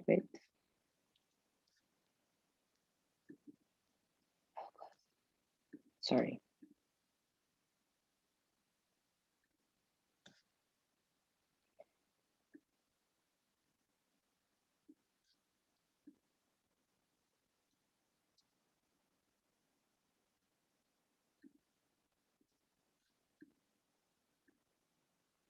Okay, now I believe it's working. Can you see it? Yes. Okay, thank you. So we are going to present the Highlight Initiative. First of all, we would like to thank you very much for all the applications, and it was really good to see all the activities and projects and events that you are doing, and the way that you are writing your applications, and all the impact that you are having in our international students. So when we choose this, when we voted for this initiative, we had some points into account, the originality, and the number of international students included, and as well the different way that they did the project and the activity. So this being said, the Highlight Event initiative is awarded to a section that made an online event and a really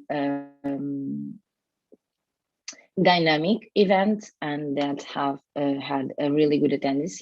So this Highlight Initiative award goes to LVII. Congrats, guys. We would like to ask you to explain a little bit about your initiative and what you have done. And yeah, this is it. I'm going to stop sharing my screen now because I believe we have some people here that want to show some pictures.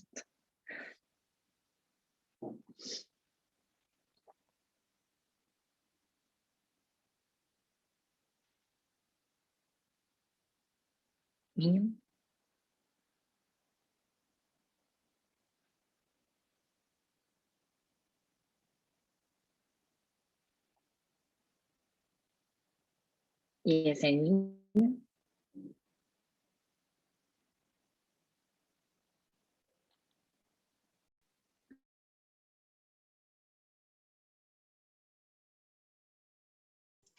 Inês Machado.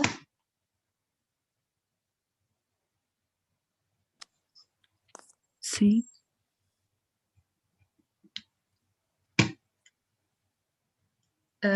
Gostavas de explicar o evento com que ganharam o Highlight Event? Peço desculpa, não tinha ouvido.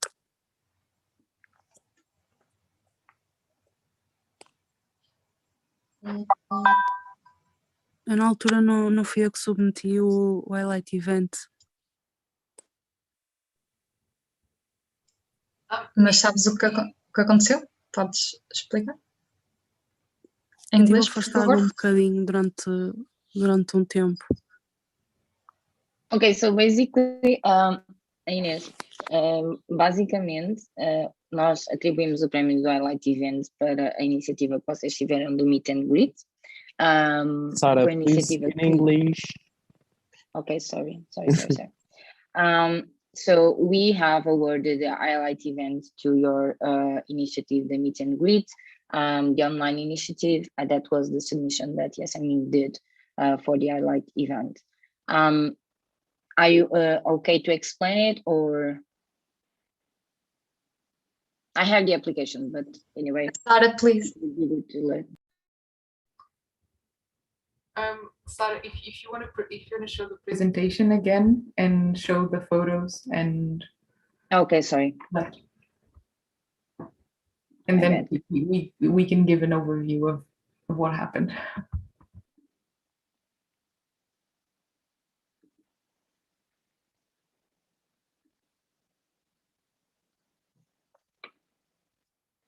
Okay, so can you see my screen and hear me, I think.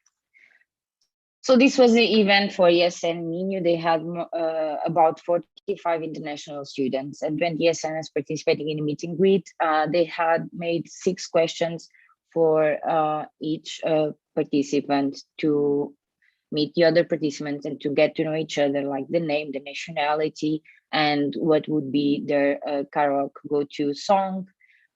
They have used 2 types of online platforms, and they have decorated one of the online platforms with the image and photos for the nightlife venues in Minho, and people could go around the spaces and like if they were going out and if they were meeting each other in the activities that we normally have in our physical events. So they gave them the opportunity to get to know the city, to get to know the Erasmus life in an online format, and this was really good, and it was a really original idea. And we were really happy to see that they have found out different platforms and different strategies to make online events, and we think that the engagement that they have were really good, and the different outcomes and aspects that they did were really, really amazing. So this is the pictures of the event, and we are really proud to see this type of events, and we hope that you are doing it more times. So thank you very much. This is it. Congrats.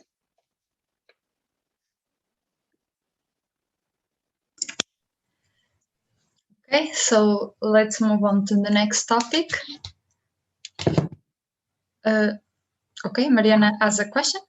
Sorry, Mariana. Yeah. Oh, no, not a question. Just can I say something regarding this topic? Yes. Okay. Just would like to say thank you to all sections that submitted to your events. It was very much a pleasure for us to read them all. Then just a brief note to say that all sections that have been awarded the highlight event, the past ones, please do not worry, because obviously, as you know, the award for the highlight event is a spot at a future training event at the section's choice. So all the sections that have pending spots, that is all. We have a note of that, and you will be able to have that as soon as we go back to physical events. Then one final thing is we understand that there's some controversy maybe about the highlight event, and this is an ongoing thing, that we understand that sections might understand this as a competition, and it is okay for sections to understand this as a healthy competition if that is a motivating factor to provide better activities for international students. That is all okay. Nevertheless, that is not the purpose of the highlight event. And it is important that we have that very, very clear. The purpose is always to as a federation, celebrate what we are doing, and to celebrate, highlight initiatives, and to celebrate the sections that are doing it. So you can look at it as a competition, but it's not. The purpose is not to compete. That's not why you're submitting all of this information. And finally, once again, congratulations to ESN. Thank you. Thank you, Mariana. Now, so I propose to close the speakers list. If anyone wants to comment. The speakers list is closed, and now we'll move on to the next topic. This topic will be in Portuguese, the application to AGM 2022. Okay. Ana?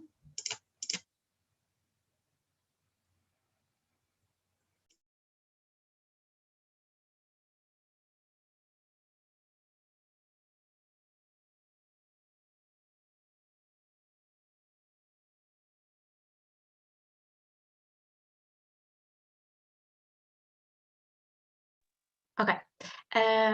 Já estão a ver, não já?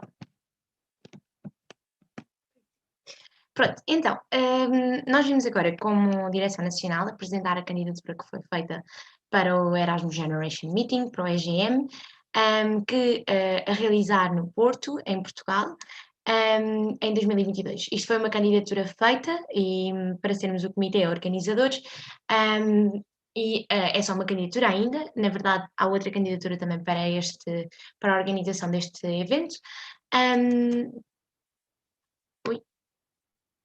Ok. Dê-me só um segundo, desculpa.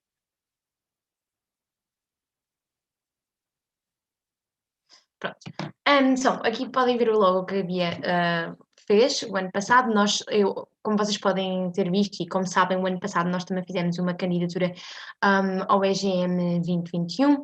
Na verdade, houve bastantes problemas relativamente à realização do EGM, por ter sido impossível fazer a última AGM e, consequentemente, o último EGM também.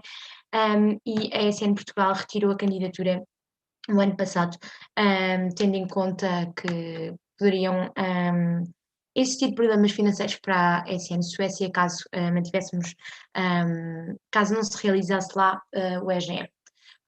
Portanto, a ESN Portugal, apesar de ter retirado a candidatura, consideramos que realmente esta era uma oportunidade muito interessante de continuarmos a explorar, e visto que já tinha sido feita uma candidatura e que já tinha tido bom feedback da rede, achámos que fazia todo o sentido e informámos as boards locais que iríamos então proceder a esta candidatura novamente. E claro que não fazia sentido fazermos também sem as pessoas que se encontravam a organizar a candidatura no ano passado.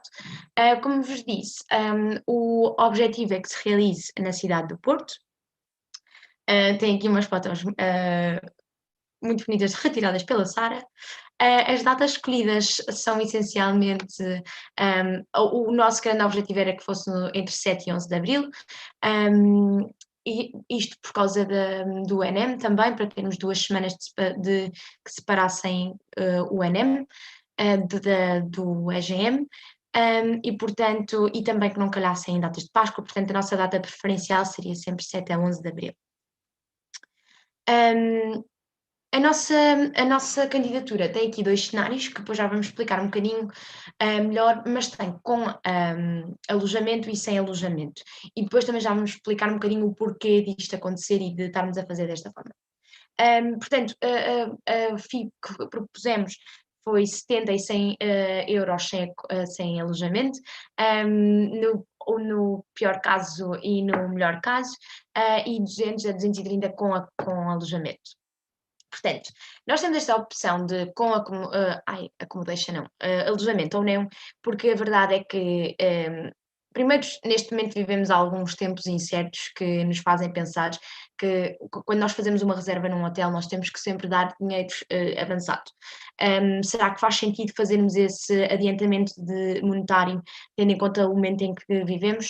E também, claro, porque poderemos aumentar o evento para mais pessoas caso não exista alojamento. Ou seja, porque o espaço que nós escolhemos para realizar o auditório tem cerca de 1.200 lugares, 1.280, se não estou em erro, e nós só temos alojamento para menos pessoas, porque é bastante difícil encontrarmos alojamento que consiga garantir espaço para tanta gente, e na opção que vamos mostrar já está dividida entre 4 espaços, portanto, pronto, acaba por ser por podermos aumentar mais o evento caso não escolhamos esta opção. Pronto. Como estava a dizer, o número de participantes altera, tendo em conta se é com alojamento ou não, e poderá ser, se for com alojamento, poderemos ter 804 participantes, mas se for sem alojamento, nós conseguimos chegar aos 1.000 participantes, e estamos, se calhar, aqui a fazer um bocadinho por baixo, porque, pronto, temos outros programas sociais e etc., e pusemos o número um bocadinho abaixo. Portanto, temos aqui um crescimento que dá para chegar aos 1.000 participantes. Em termos de locais onde o evento se realizaria, nós continuamos a escolher o mesmo local do ano passado, que foi falado, a Joana e o Rodrigo falaram com a Câmara Municipal do Porto, que aconselhou este espaço, que é a Casa de Vilar. É este o auditório, que consegue deter mais de 1.200 pessoas, e foi este o sítio sugerido. Este local tem também, está aqui, este local tem também quartos, o que também é bastante bom, ou seja, as pessoas que iriam fazer apresentações, sessões e ou se poderiam estar no local onde tudo se vai realizar. Este é também o local onde é suposto acontecer a Employability Fair. No ano passado, vocês podem ver que houve alterações na candidatura do ano passado e deste ano quanto a este tópico, porque fizemos uma diminuição no budget, mas depois o Rodrigo pode explicar melhor, e nós tínhamos outro local para realizar a Employability Fair, que era a Alfândega do Porto, mas que aumentava bastante o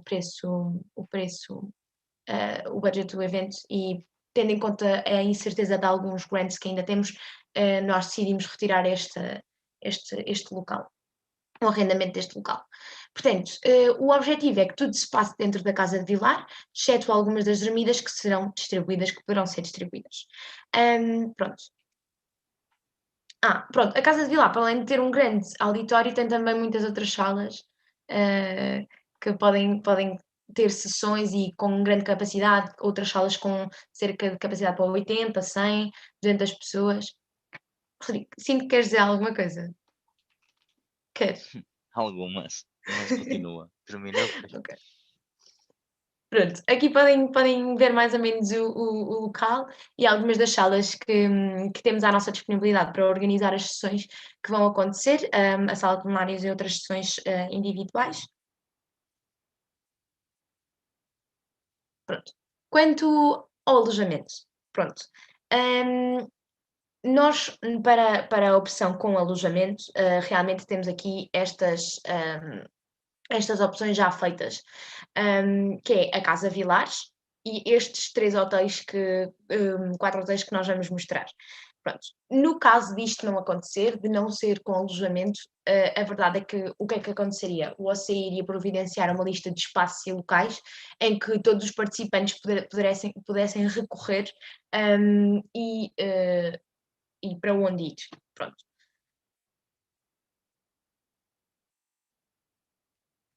Pronto, aqui tem mais ou menos o overview de tudo o que iria acontecer no EGM, nestes 4 dias, em que tudo começava com uma flag parade, e a welcome ceremony, e depois um sunset na Casa Vilar, ou seja, como podem ver, quase tudo a acontecer na Casa Vilar.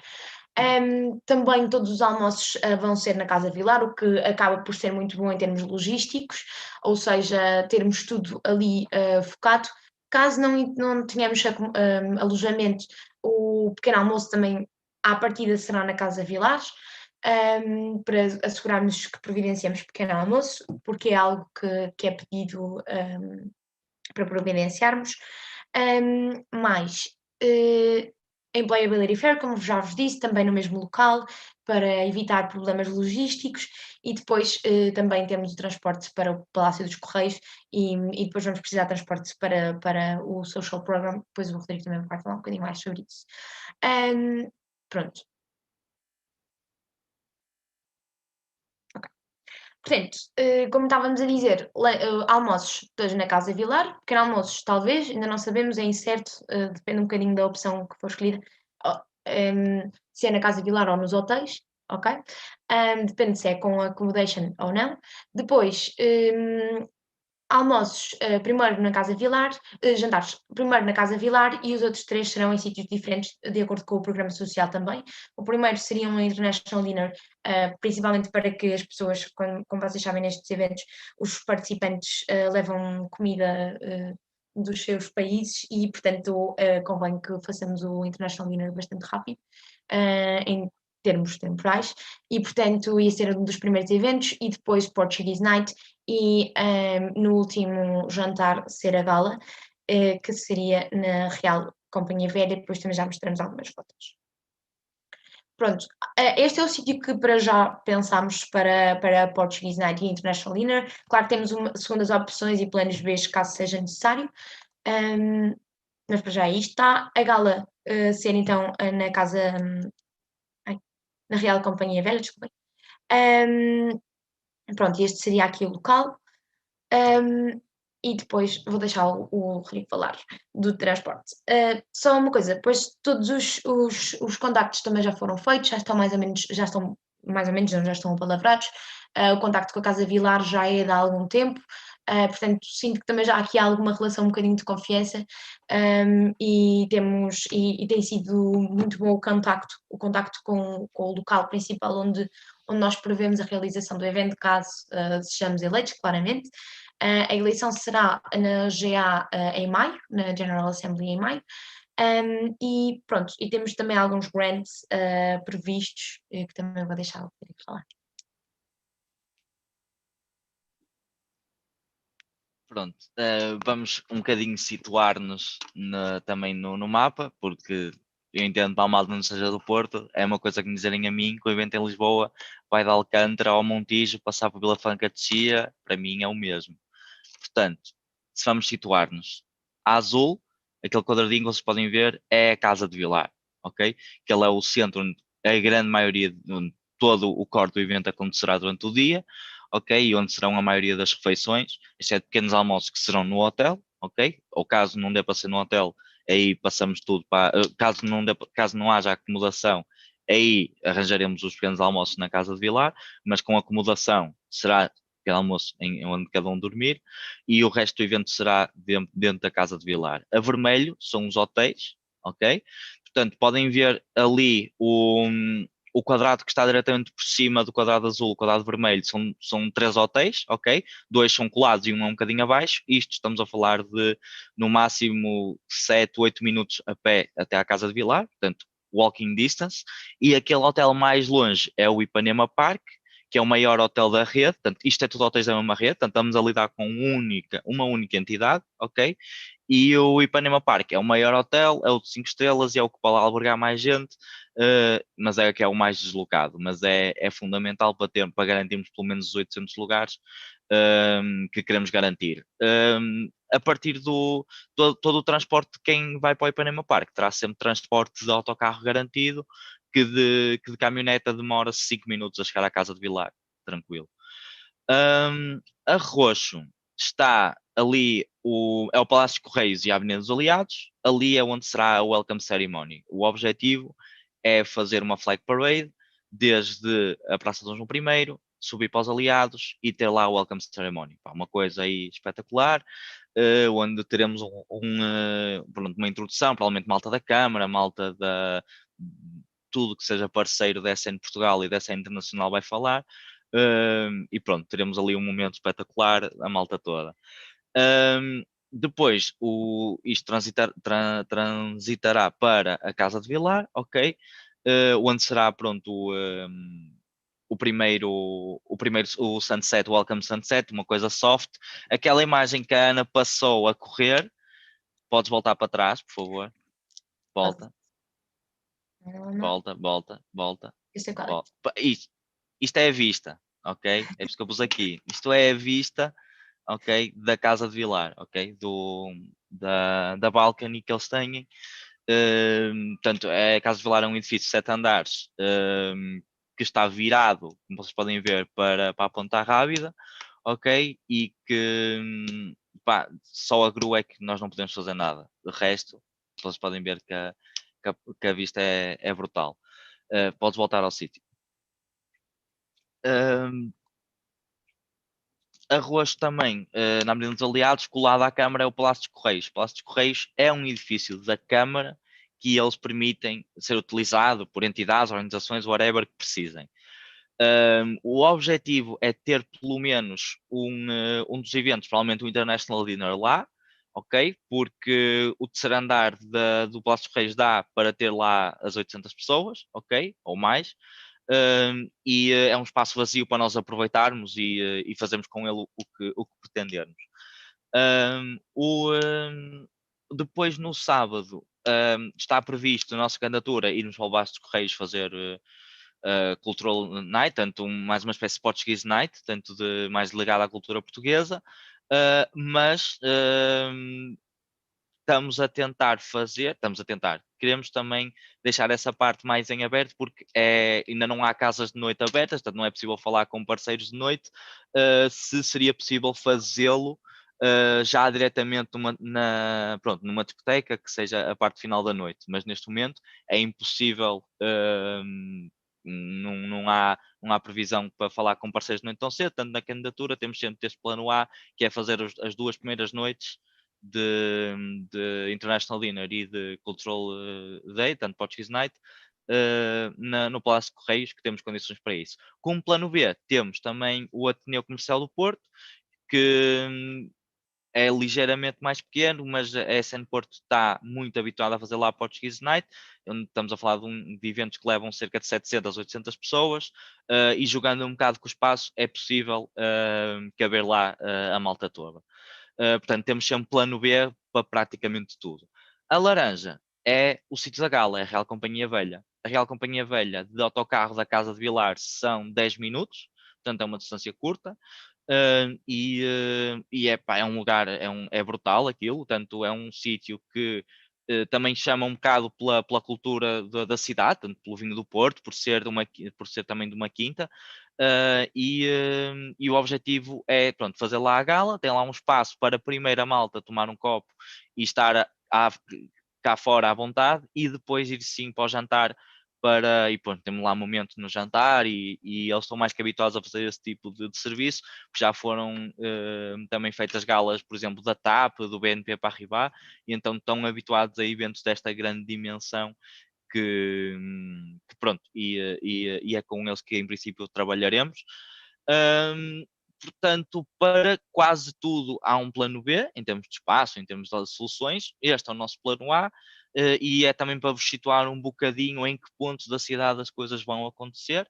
Em termos de acomodação, caso a gente opte por não ter acomodação, a cidade, em termos de hostels e Airbnbs, mais que preparada para receber a malta toda.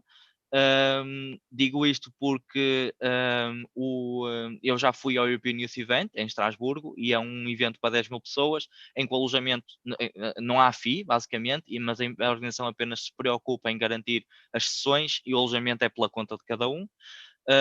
Portanto, se nós decidirmos optar por esse formato, daremos um acompanhamento muito mais forte do que no AI.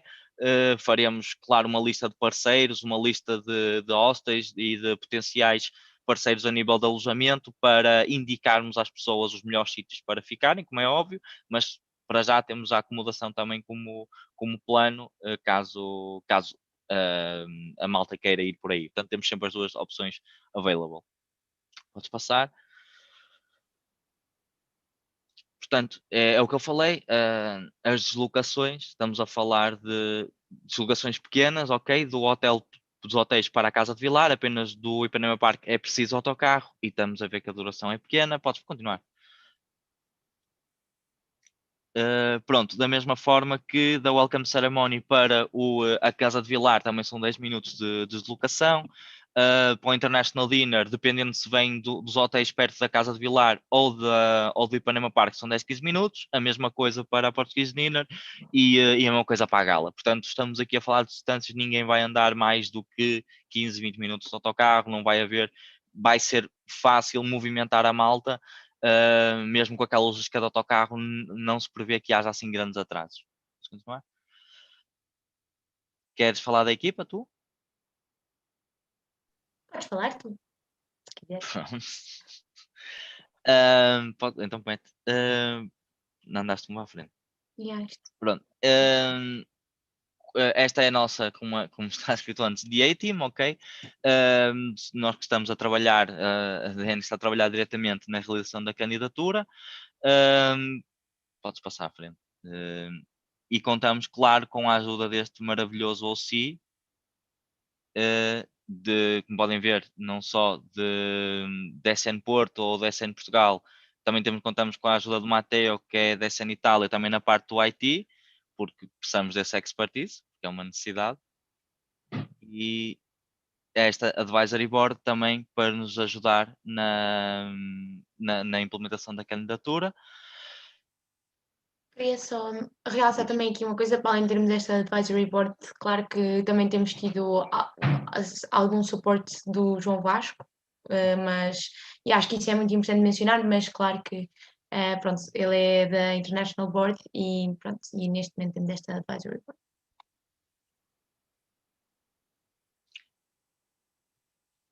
Pronto, em termos de principais parceiros que temos agregados, o Turismo de Portugal até já nos escreveu uma carta de conforto e tudo, estão full on board com o Turismo do Porto para ajudar-nos na preparação do evento, mesmo na própria parte da candidatura. A Câmara do Porto, como também principal parceiro que foi o ano passado, também será o principal parceiro este ano. E de quem dependerá não só uma parte do apoio financeiro, mas também logístico, principalmente na Welcome Ceremony, no cortar das ruas para a malta poder fazer a Flag Parade no centro do Porto. Portanto, estamos a falar de um parceiro que é indispensável. E a Cytle, para já o nosso principal parceiro comercial, que está super interessada na parte da Employability Fair e também vai ajudar financeiramente o evento, caso ele vá para a frente. Acho que podes passar. Budget. Queres partilhar tu ou queres que... Não há. Podes abrir, eu pusei o link.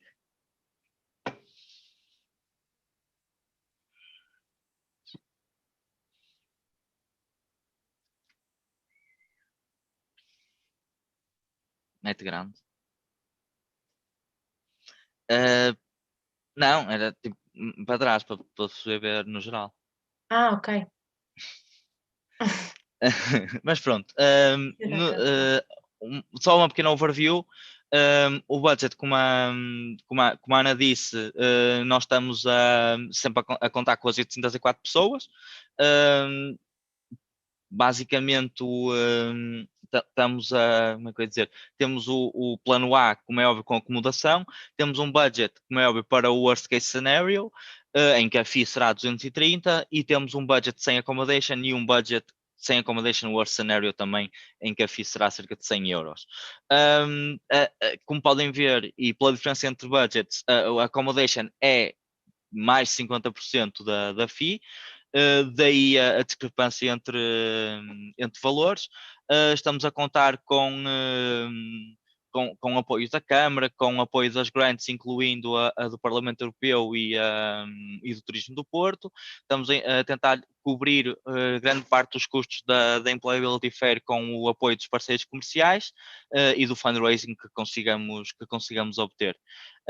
Pronto, podes passar para baixo se quiseres, na parte de expenses, portanto, covered, accommodation, food, transportes, os kits, a parte do marketing, as venues, os materiais, os transportes e a acomodação, como é óbvio, da parte do OC e da malta da Internacional, que tem que estar sempre aqui tem que estar sempre aqui contida.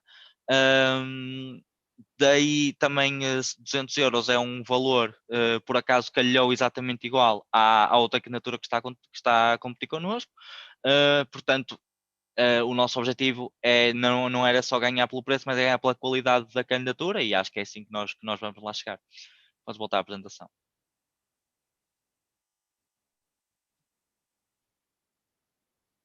Acho que é isto, certo? Certo. Pronto. Pronto, Questões? alguma dúvida também que tenha? Discutem, tudo. Yeah. Inquietações? Obrigada. Vou abrir a speakers list.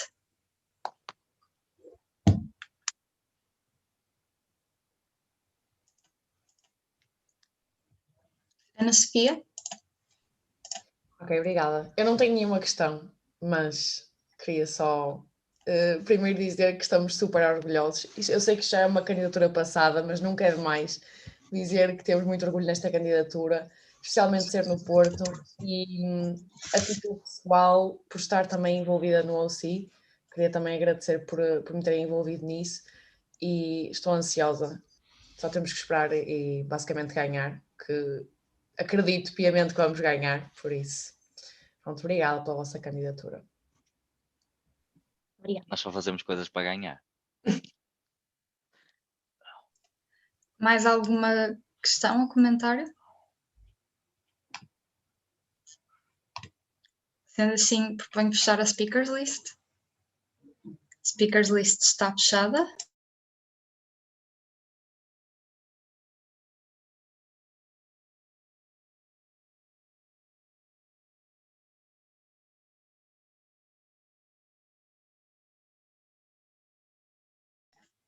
Vamos passar aos voting results.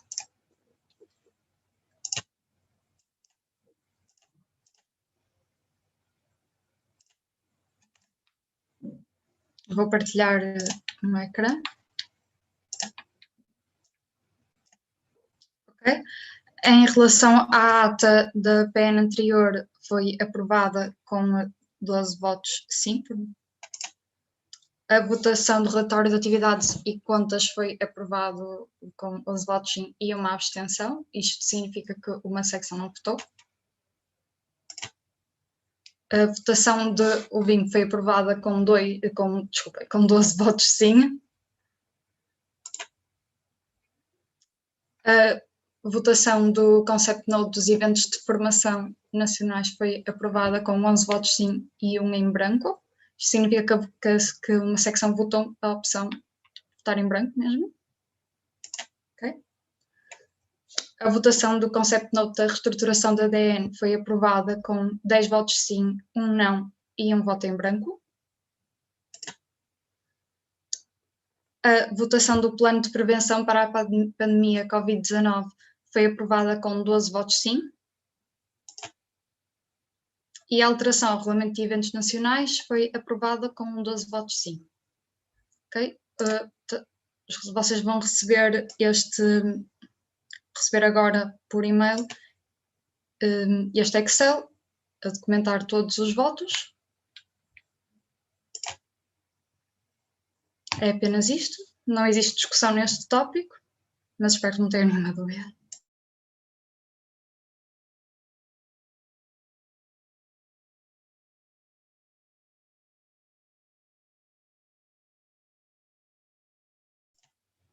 Agora é a closing ceremony e o feedback ao OC, mas se calhar fazemos o feedback ao OC primeiro, acho que é mais bonito, não acham?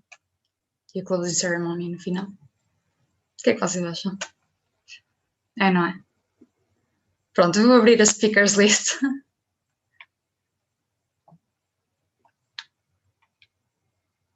Para o feedback ao OC, não é OC. Feedback à ADN, ao Conselho Fiscal e à MAG. Rita? Português ou inglês? You can choose. Yeah, okay. Maybe English if we still have any international guests, but if we prefer to speak in Portuguese.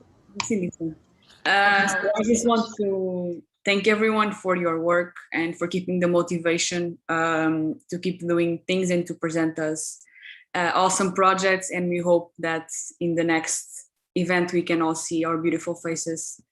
And that's it. Thank you.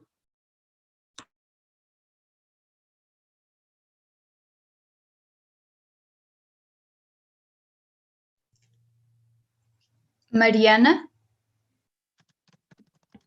Just once again to congratulate for your amazing work, and we hope that the next NP please presential. So thanks all.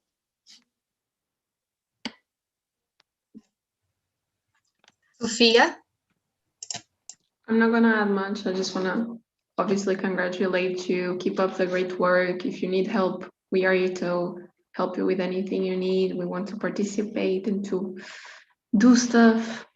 Thank you.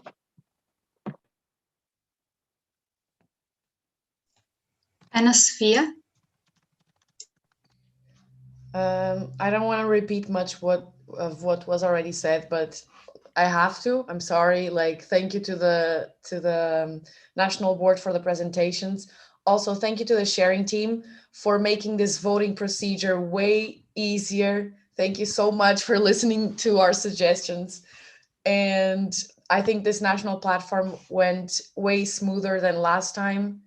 And also, thank you so much for the social program, because it, at least in my opinion, I think it makes a difference after a long day of national platform to at least see each other before the next day and have a more like chill time just to like decompress of the stress of the national platform. So thank you for organizing that too.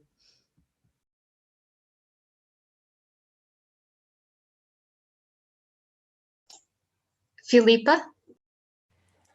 Well, I'm basically just going to say the same. Congratulations. I think the national platform went really well. I think you've been doing a good job. I know these are challenging times, but it's harder to work during these times, but I think you've been doing a good job.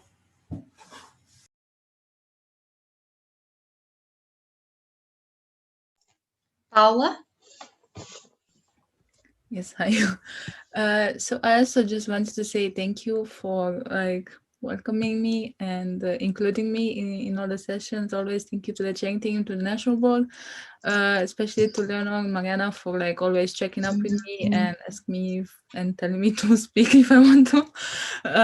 And also I just wanted to say, like, from outside, I already knew ESN Portugal is doing a lot of things amazing, but from the inside and actually seeing how you all work is very inspirational to me, and I think you're doing an amazing job. And I mentioned to the national board already, and I just want to say to the sections as well, like, you're really doing an amazing job. So keep it up, because like you're on fire. And thank you again.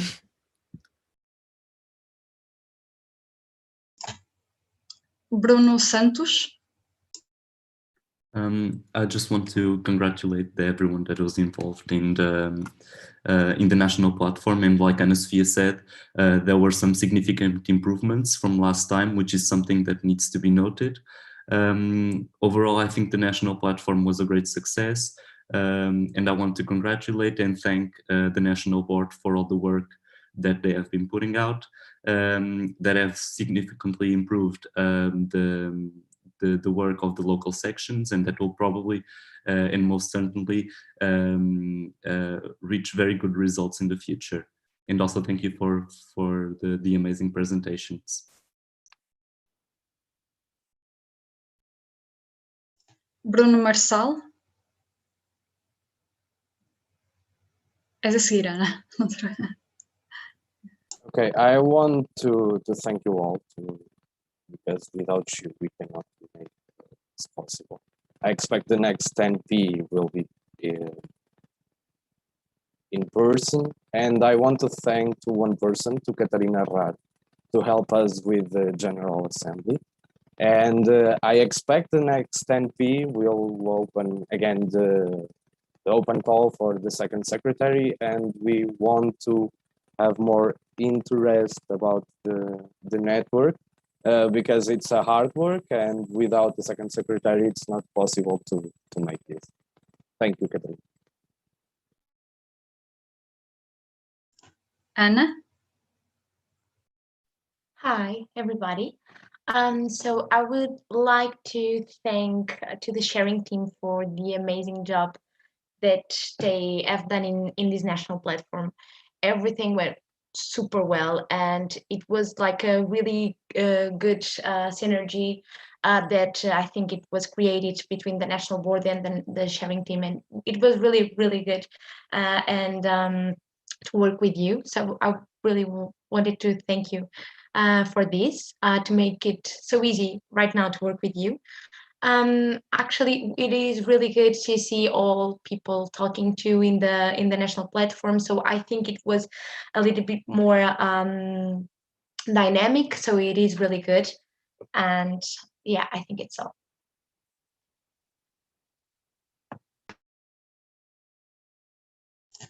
Sarah? So first, thank you very much for everyone who attended the national platform, from the international guests to the LRs and all the bodies from ESN Portugal, and as well to Catarina, that I've seen her in a ESN upgrade, and it's amazing to see you here now. So thank you so much. And especially to everyone who attended the social program yesterday.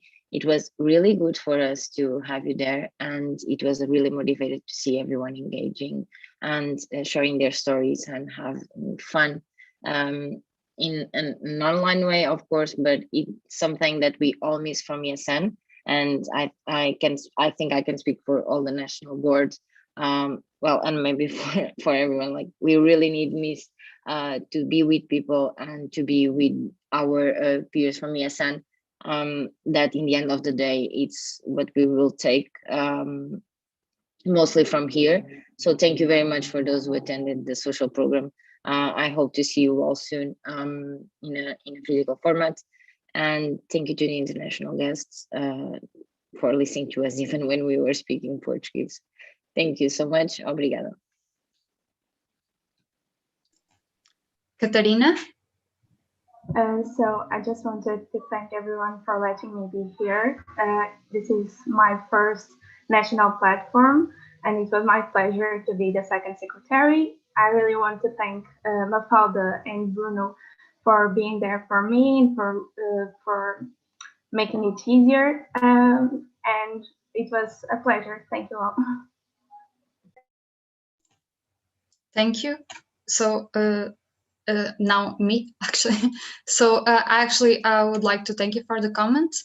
And yeah, we listened to what you said in the last General Assembly, and we really try to make improvements. And it's really important for you to continue to comment our work and the comments of the rest of your peers, because that's why we ask you to have this part of the feedback, because we really need it to improve to a continuous improvement of our work and everyone's work.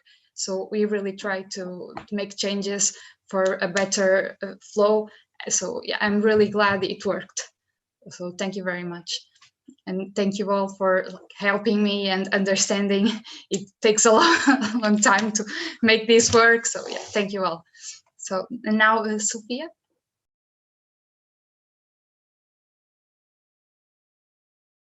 Sophia? Mimosa? Sorry, my internet stops and I sometimes don't listen to what you're saying. Thank you, Sarah, for organizing the program yesterday. It was great. Like, after a day of work and focusing on stuff, it was really great. You complained about like we sending paragraphs. I'm sorry about that, but it was because I wasn't very sure about like how much should I develop a story. So, well, that was great. Thank you all.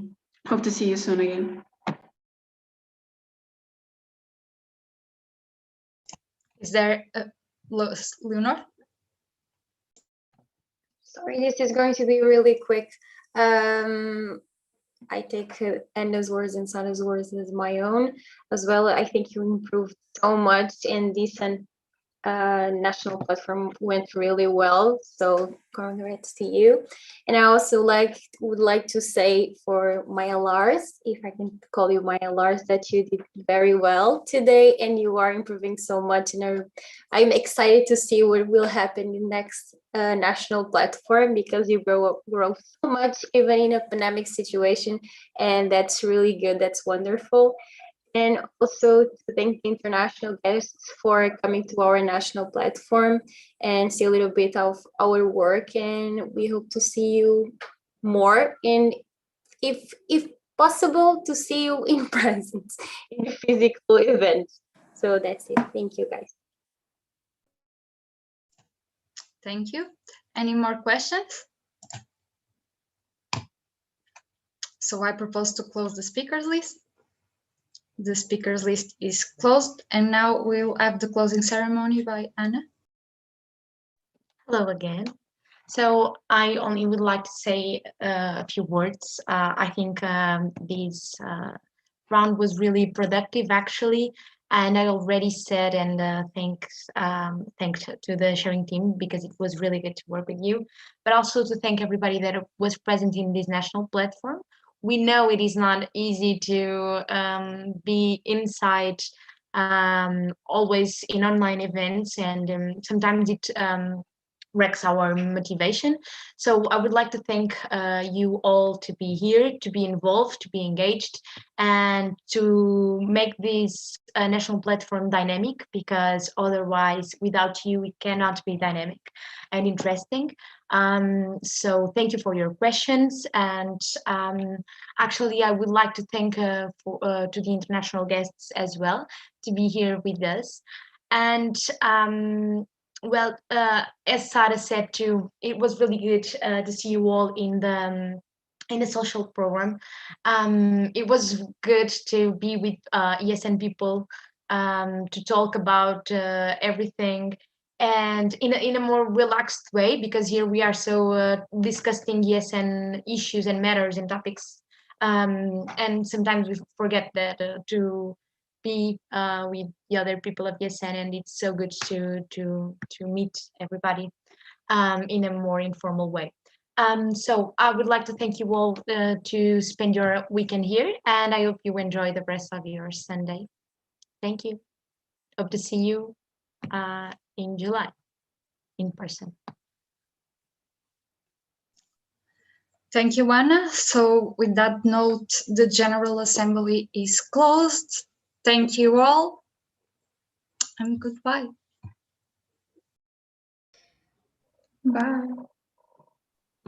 Beijo, malta. Beijo. Bom domingo a todos. Beijo, bom domingo, fim de semana.